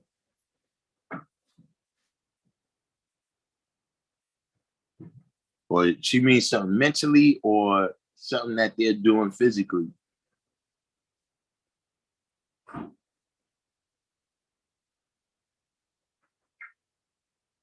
Yeah, that's Edward Green. That is a good point.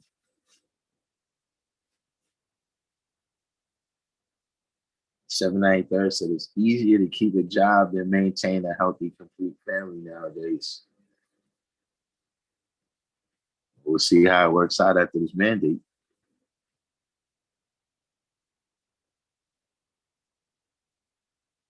Halftime said cultural context, the criteria for who a woman can get with and make babies has also changed.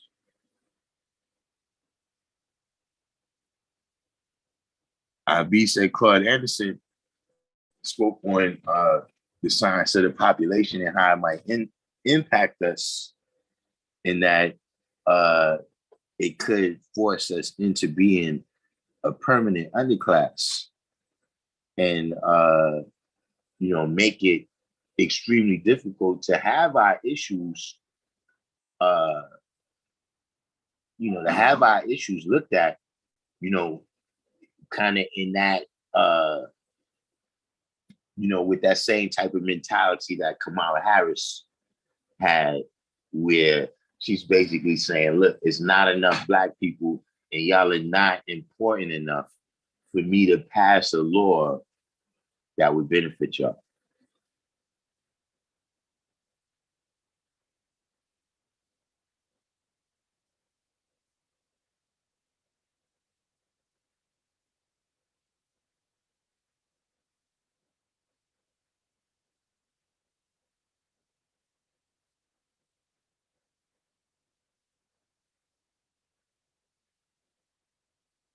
I mean, y'all get into a lot of the, we're not that far removed from being a Hotep channel. We was just a Hotep channel last week.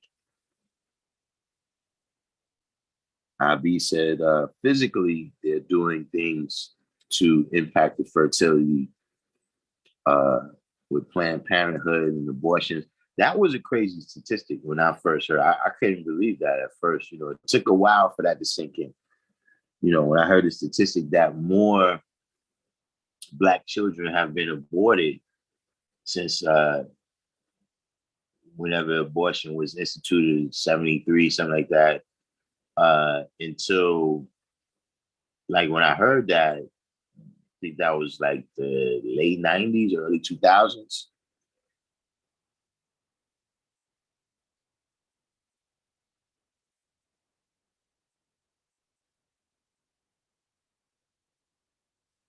So Wise Son is saying a lot of medical institutions are taking out a lot of sisters' uterus. I didn't hear about that, but that's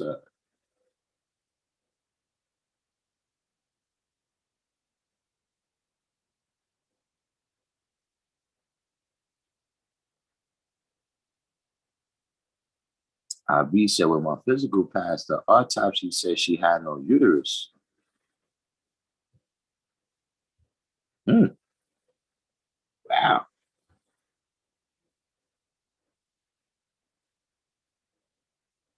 That's it's a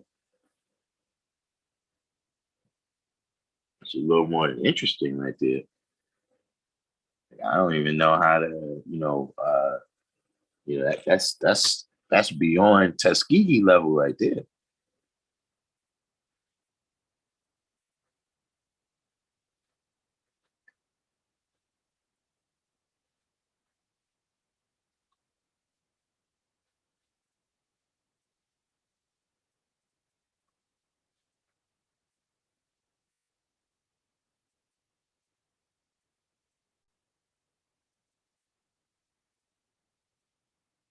Yeah, but that was just an observation that I made.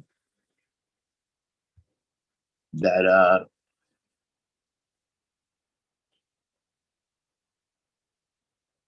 you know, population, you know, in the political sense is very important.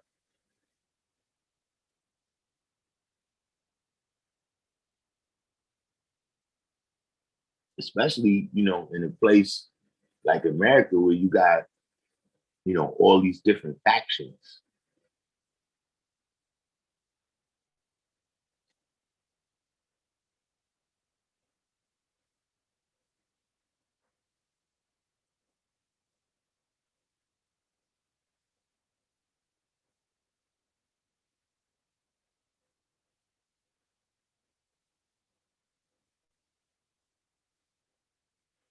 Um, 793 says a lot of professional women just choosing not to. I don't think they choosing not to. Uh, you took my bag down here. What bag? The garbage bag. Let me take garbage bag too. Oh, Bobby next door. What's in the garbage bag? Oh, my bag. You think over here.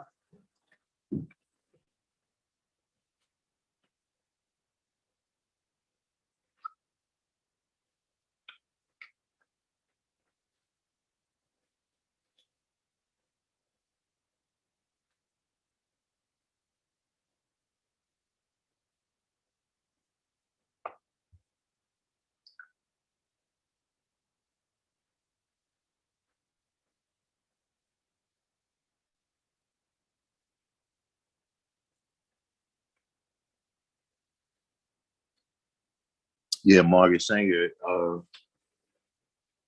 That's another one of those. Margaret Sanger is another Joe Biden for me. You know, that's always one of those things. That a lot of women may not know, the history behind her and who she was and what her attitude was towards the original people. You know what I'm saying? Margaret Sanger is also very important. I don't want to say very important, that might be the word, but she's prolific. She was prolific in spreading the idea that marriage was hell for women.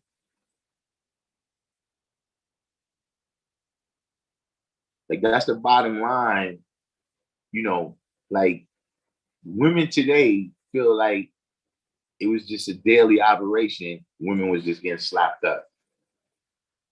Like anytime if you say to a woman that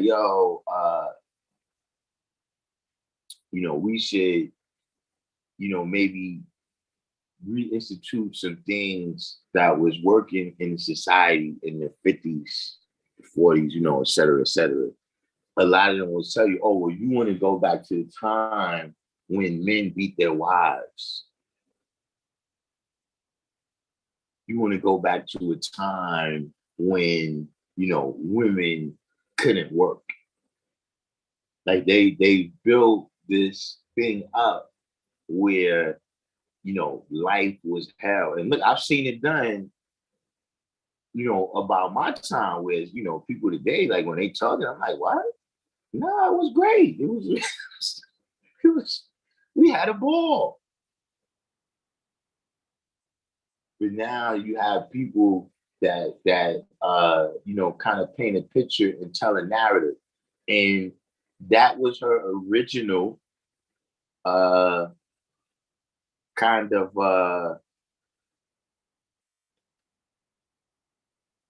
like she was a part of the eugenics movement. And that was an overarching thing that she wanted to control populations of undesired people. But one of her original motivations is that she said that her father had killed her mother by getting her pregnant. And that, her mother, I don't know if she had died directly in childbirth or, she felt that it was, indirectly the cause or whatever the case might be.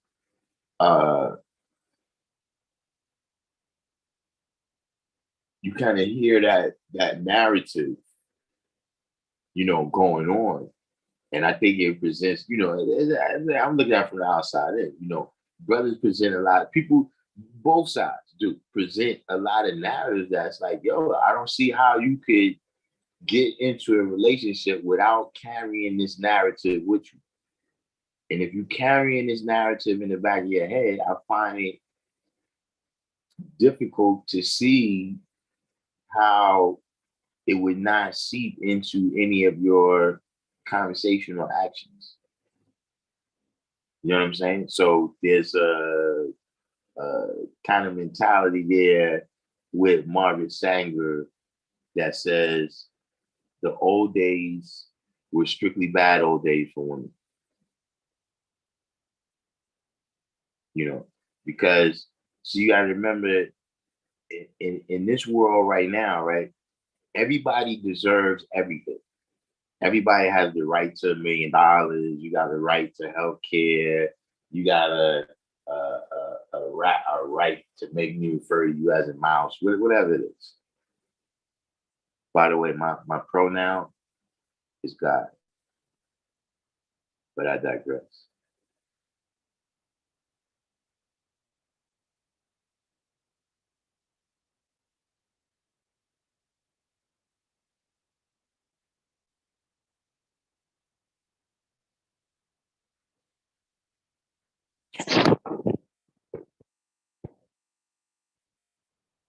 Now, Ruth said Margaret Sanger used black clergy to promote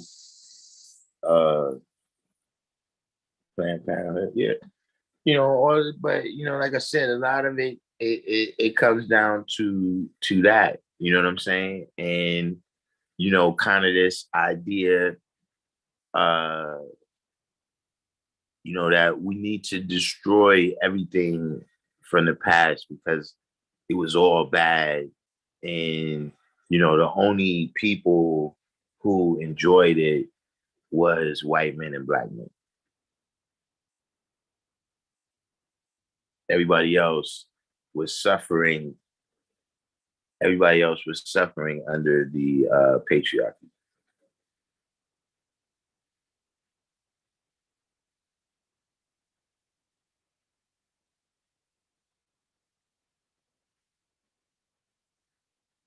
Wow, I never saw that one. Shaka Nulu said they actually have photos of Sanger with black women and her telling black women they're stupid for not being feminists because black women already ran the black community. Peace. Hmm.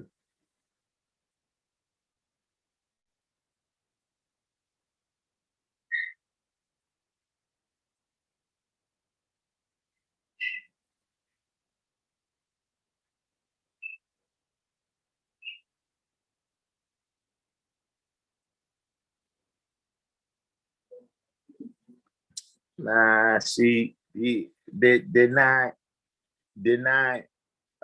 see, and this is not Kevin Samuels show.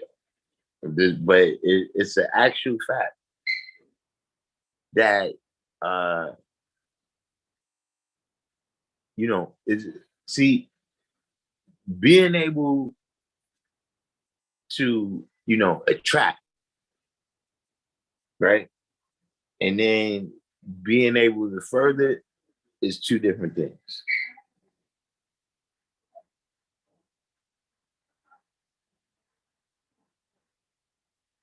Like there's a lot of things, you know what I'm saying, that uh might attract you, but then once you get beyond the surface face value, you realize that this thing is not as good as it might have seemed from afar.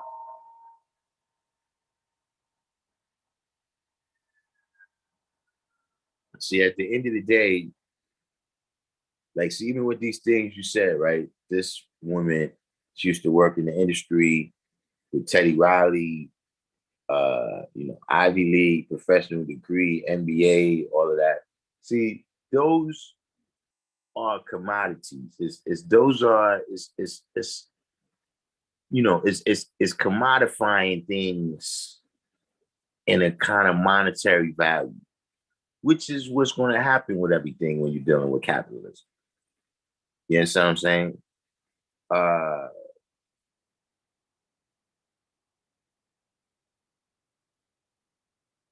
you know, see, at the end of the day, uh, is a certain quality of the respective energies of men and women.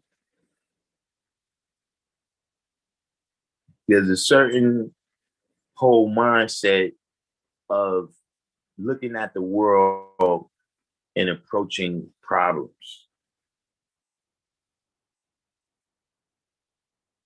to where two people can come together, right, and match those energies, right, to power solutions for survival.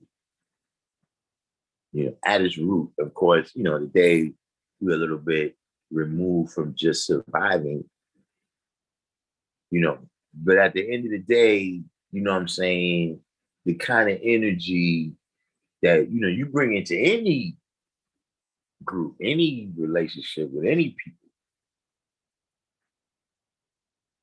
You understand what I'm saying? You know, on your job, if your boss just don't got the employer energy, right, that matches with your employee energy, you gonna quit or he gonna fire you.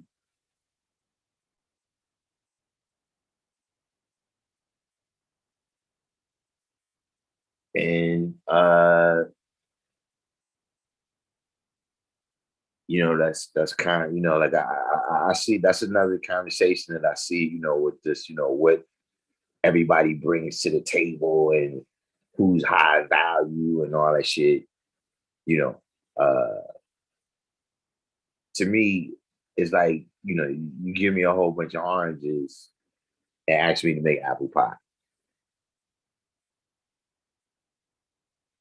You know, these are, you know, superficial things that can kind of make a relationship go easier or better, but they're not things to base, you know, who a person is and what they, you know what I mean? Because then, you know, what happens, you know, if you know, you lose that gig. You know, what happens when, you know, there's an innovation in your industry and now all of a sudden you're obsolete. Like I knew a guy who was an accountant. He was an accountant for years though. Like, he had been an accountant from the 70s. And then in the 90s, when computers came in, you know, he didn't know about computers. You know, he was used to a pencil and paper and he knew how to do all of that, but he didn't know QuickBooks and all that. So, you know, what happens then? You know, when you base your foundation on things that's limited and from the realm of six.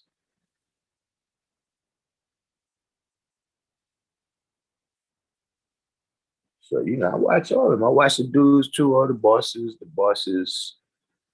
you know, the G's and the real niggas. I watch them too.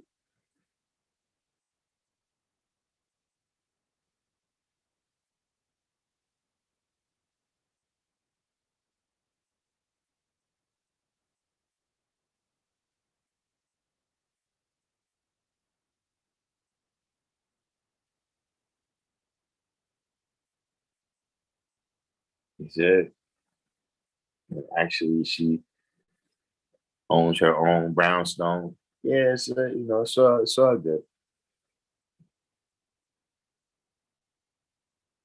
B said, Western culture has destroyed our very essence. Our power is communal, not rugged individualism. Yeah, you know, I'm actually shocked at the amount of people that have kind of incorporated pull yourself up by the bootstraps mentality, you know, into their you know, general worldview.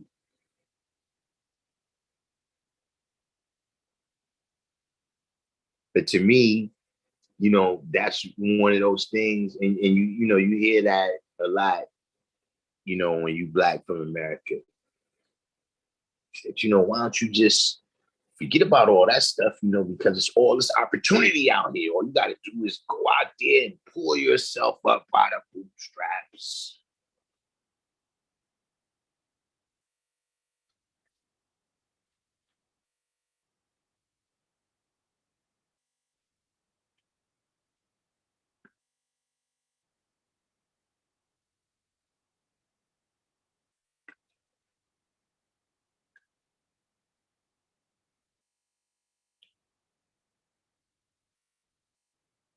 You know, but yeah, most definitely, that's another one of those things. You know, the rugged individualism that it doesn't work in our you know, situation. You know, even, you know, in terms of uh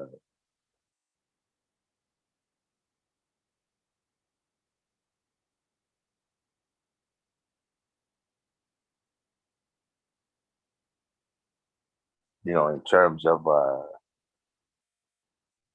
you know, when you see, when you're the mainstream society, right,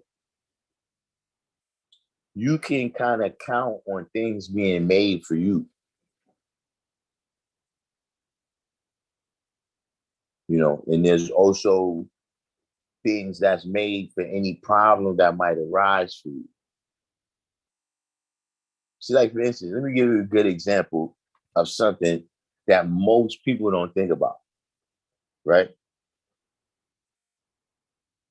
If you right-handed, right, a lot of things is just made for you, and you might don't think about it. But like for instance, when you get in the car, the gear shift is never on the left side. Not in America. I guess in England it's like that.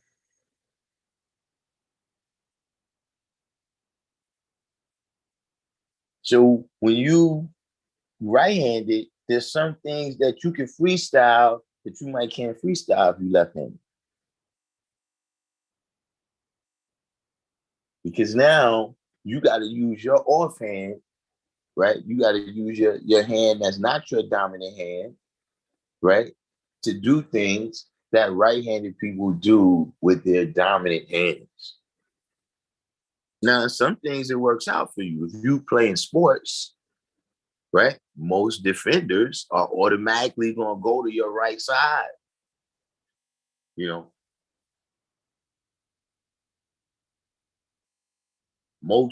if you get in a fight, most people is looking for the right.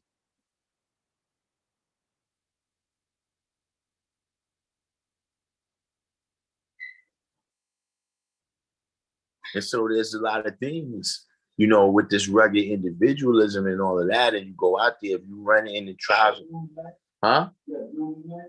Yeah, I'm finishing up right now. I'm finishing up right now. Yeah, no, I'm over here tonight. All right.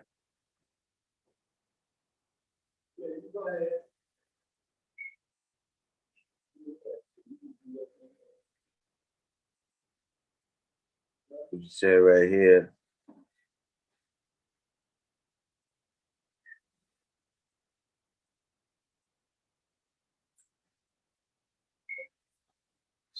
Third said this woman graduated three decades ago, stays connected, and doesn't have them issues apparently, and know a few just like her over the years who think or feel they don't need a husband, which may hold them back more in their mind. I mean,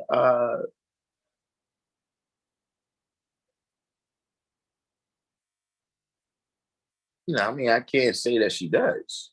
You know what I mean? There's all different type of people. Um, with me, uh, I just, to me, that's a facade.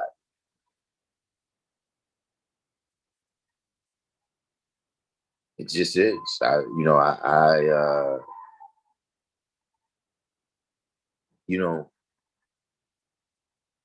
I don't think there would be this much complaints in society. Because remember, we're not just talking about black women. You know, you can look, on the news. Good Morning America, Good Day Australia, and you see the same thing. I mean,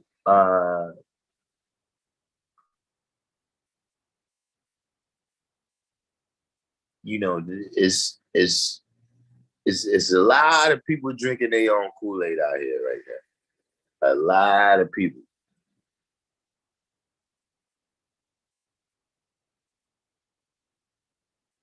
And there's a lot of people who respond correctly in an emergency situation. They stand up, go above and beyond exemplary performance, right? But that's not to say that emergency situation should be your natural default. You know what I'm saying? at the end of the day, I would just say with a lot of things, you gotta look under the hood. You know what I'm saying? You gotta look under the hood.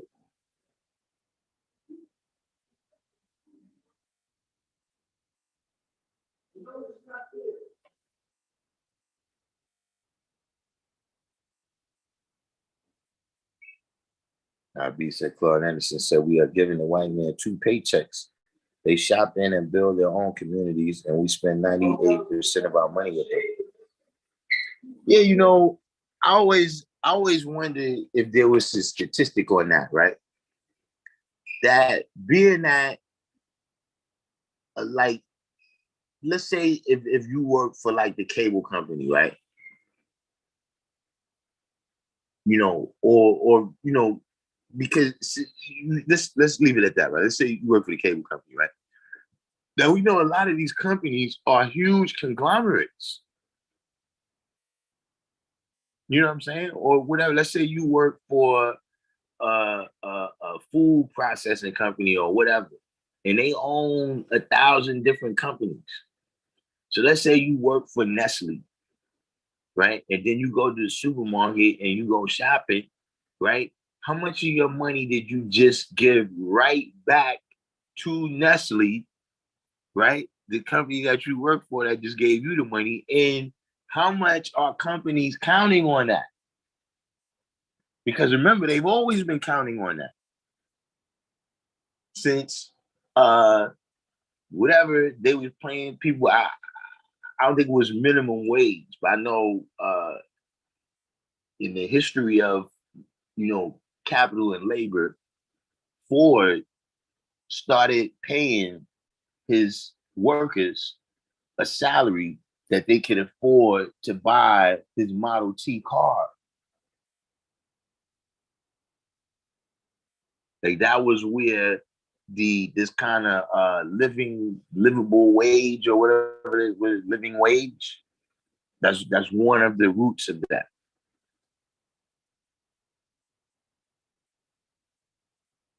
And I'm wondering, like, well, I know they're counting on it to some degree because that's just the flow of the economy. That's the GDP.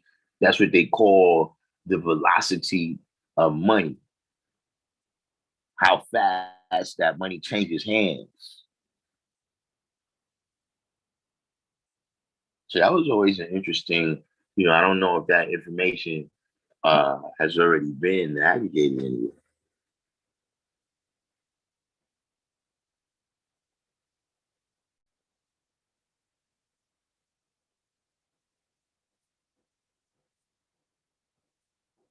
We said rugged individualism is the capital of the spirit. Everything is about the dollar.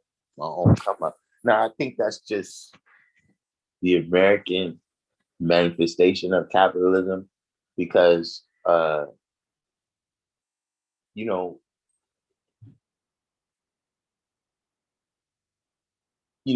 like you said earlier, you know, people in general is communal. You know what I'm saying? And, you know, even though they saying that everybody's an individual, you really not. You depending on other people in the system of economics to do the right thing. And so look at the crash from 2008.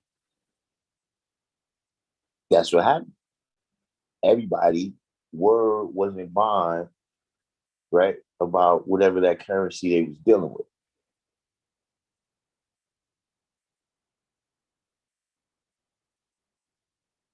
Like at the very least, you know what I'm saying? These things, and you know, it's is propaganda, which I'm not saying that you don't understand what I'm saying. You know what I mean? But I'm just saying, just as the point that we're making, you know what I mean, is that that's the level of the propaganda. For instance, I was saying with Afghanistan, right? Here's the thing. The only people who feelings is hurt about Afghanistan is the people that went over there. I mean, I guess if you have this kind of pride in America where you feel like, damn, we lost, but the bottom line is the people, the 1% caked off. Like Michael Bloomberg, who was the mayor of New York City, he got like $50 billion now. When they went to Iran and Afghanistan and Iraq, when they went over there, he had $5 billion. Before they went over there, Bill Gates had about $60 billion, $70 billion. Now he got like $150 billion. So what I'm saying is they already caked off. And they caked off based upon not the rugged individualism of whoever the CEO of the company is. They did it with the collective effort of the United States taxpayer, the United States soldier, and the United States citizen that supported that shit. So, a lot of it, people say, but I mean, we still, uh, maybe, um, biased because, my first experiences with businesses is in the street where, look, there's, we going out to the supermarket to pack bags, whatever. Look, there's other kids from the other side of the train station over there that, yeah, we don't rock with them. Like, we got to protect ourselves from them. And so now I'm not going up to the supermarket by myself.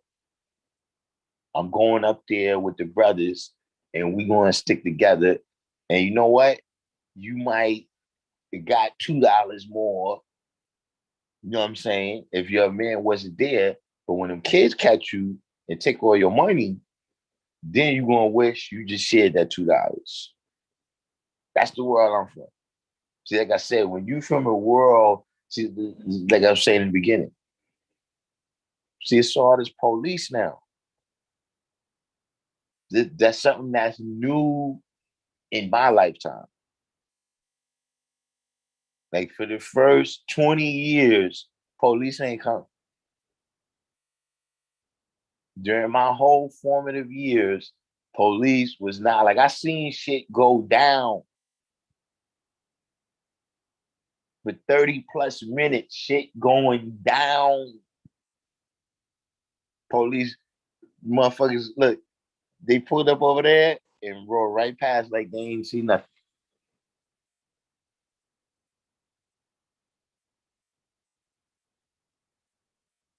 See, in a world like that, all that rugged individualism is out the window. It's going to be rugged collectivism. Still going to be rugged. But see, the type of just things, like, when's the last time you heard the phrase all for one and one for all?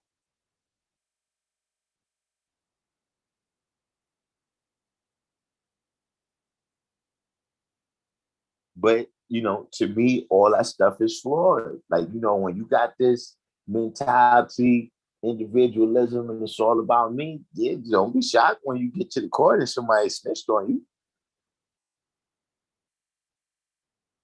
That's the sword you chose to live by. That's the hill you decide to die on.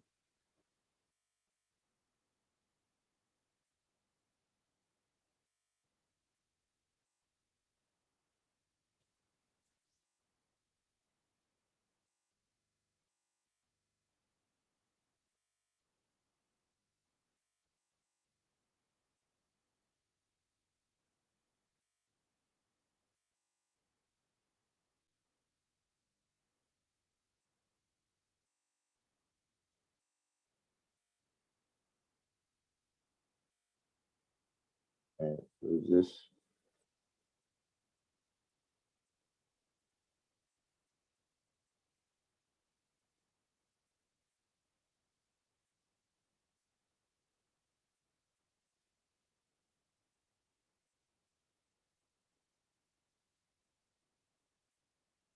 Now, we said left-handed people had to be more creative, exactly.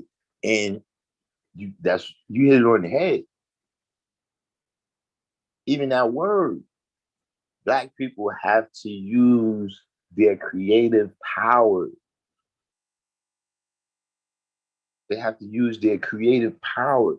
And what's important about that, dealing with what we're dealing with, is see, the more input that you have from the outside, the less developed your own creative power is going to be. Don't get me wrong. There's a certain amount of, learning from the past. You know what I'm saying? Learning is, imitation is a part of it.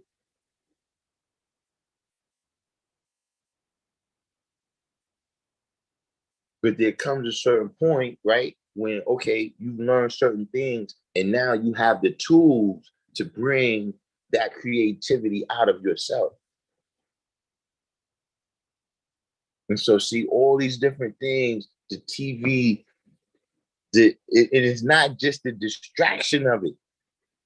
It's the way that you interact with it.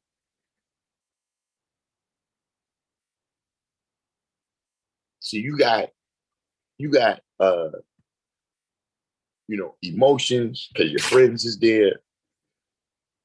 You know what I'm saying? Your ego and everything is caught up in the likes. That's a way that you affecting, it's affecting you. So you can see it. So you don't have to use your mental visualization to see what the person is describing to you. They got the video right there. They got the meme right there. See, it got sound. So you don't have to visualize or hear, in your mind, what was the volume that the person spoke at? Did they say it fast? Did they say it slow? Was they excited? Was they laid back?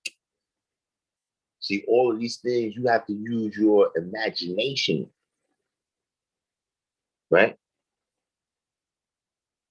And those ideas have to come from you, even though they're connecting with ideas that the person who wrote the book or is telling you the story. And so, being that that's constantly happening and our creative power is not being developed, kids don't make up their own games no more. They just play the video game the way how it was imagined by some other people. And so, for many of us, our creative power has atrophied to the point where, we can't use it if we want to. So, what we start looking for is a leader to lead us the way out.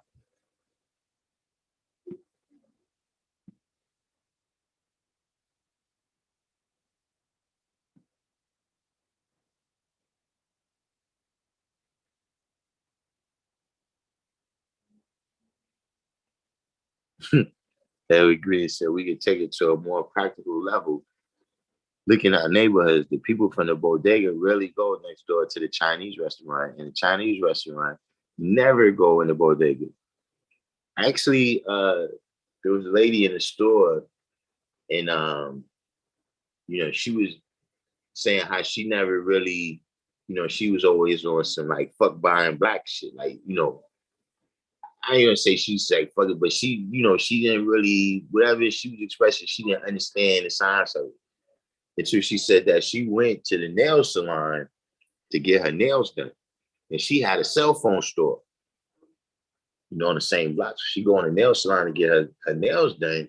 And she's telling the Chinese lady, look, I got, phones, I got accessories, everything, come through and shit. So she's like, the lady's like, nah.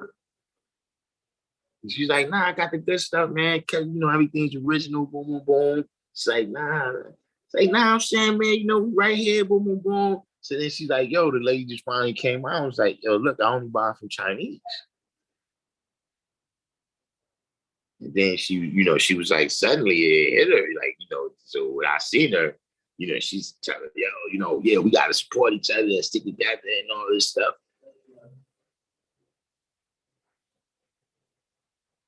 the sad part when we learn these lessons too late like that.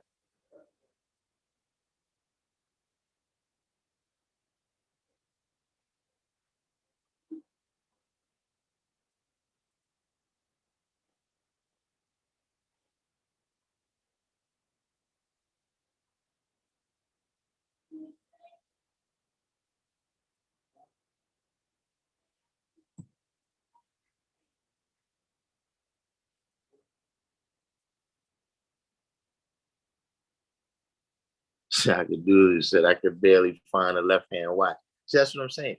See, you don't think about that when you're right-handed, right? But what I'm saying is that when you're not the mainstream culture, right, those problems are bigger.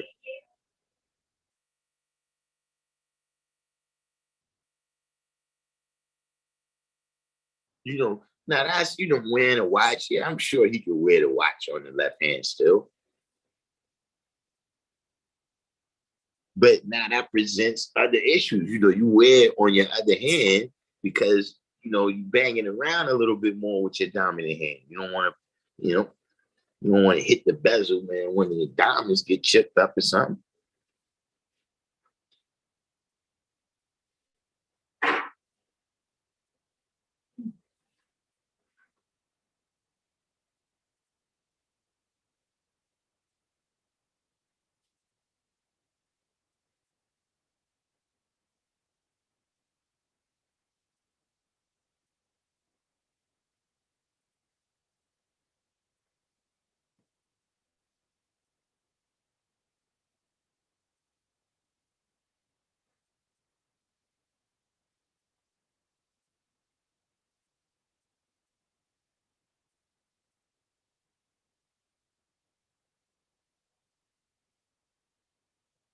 So Shaka Nuru said that, so there used to be a whole store with left hand watches, or just like left hand stuff in general. Like I'm saying, it's a lot of things you don't think. Like, anything that got a handle where you got to grip it is made for your right hand. The ergonomics of it.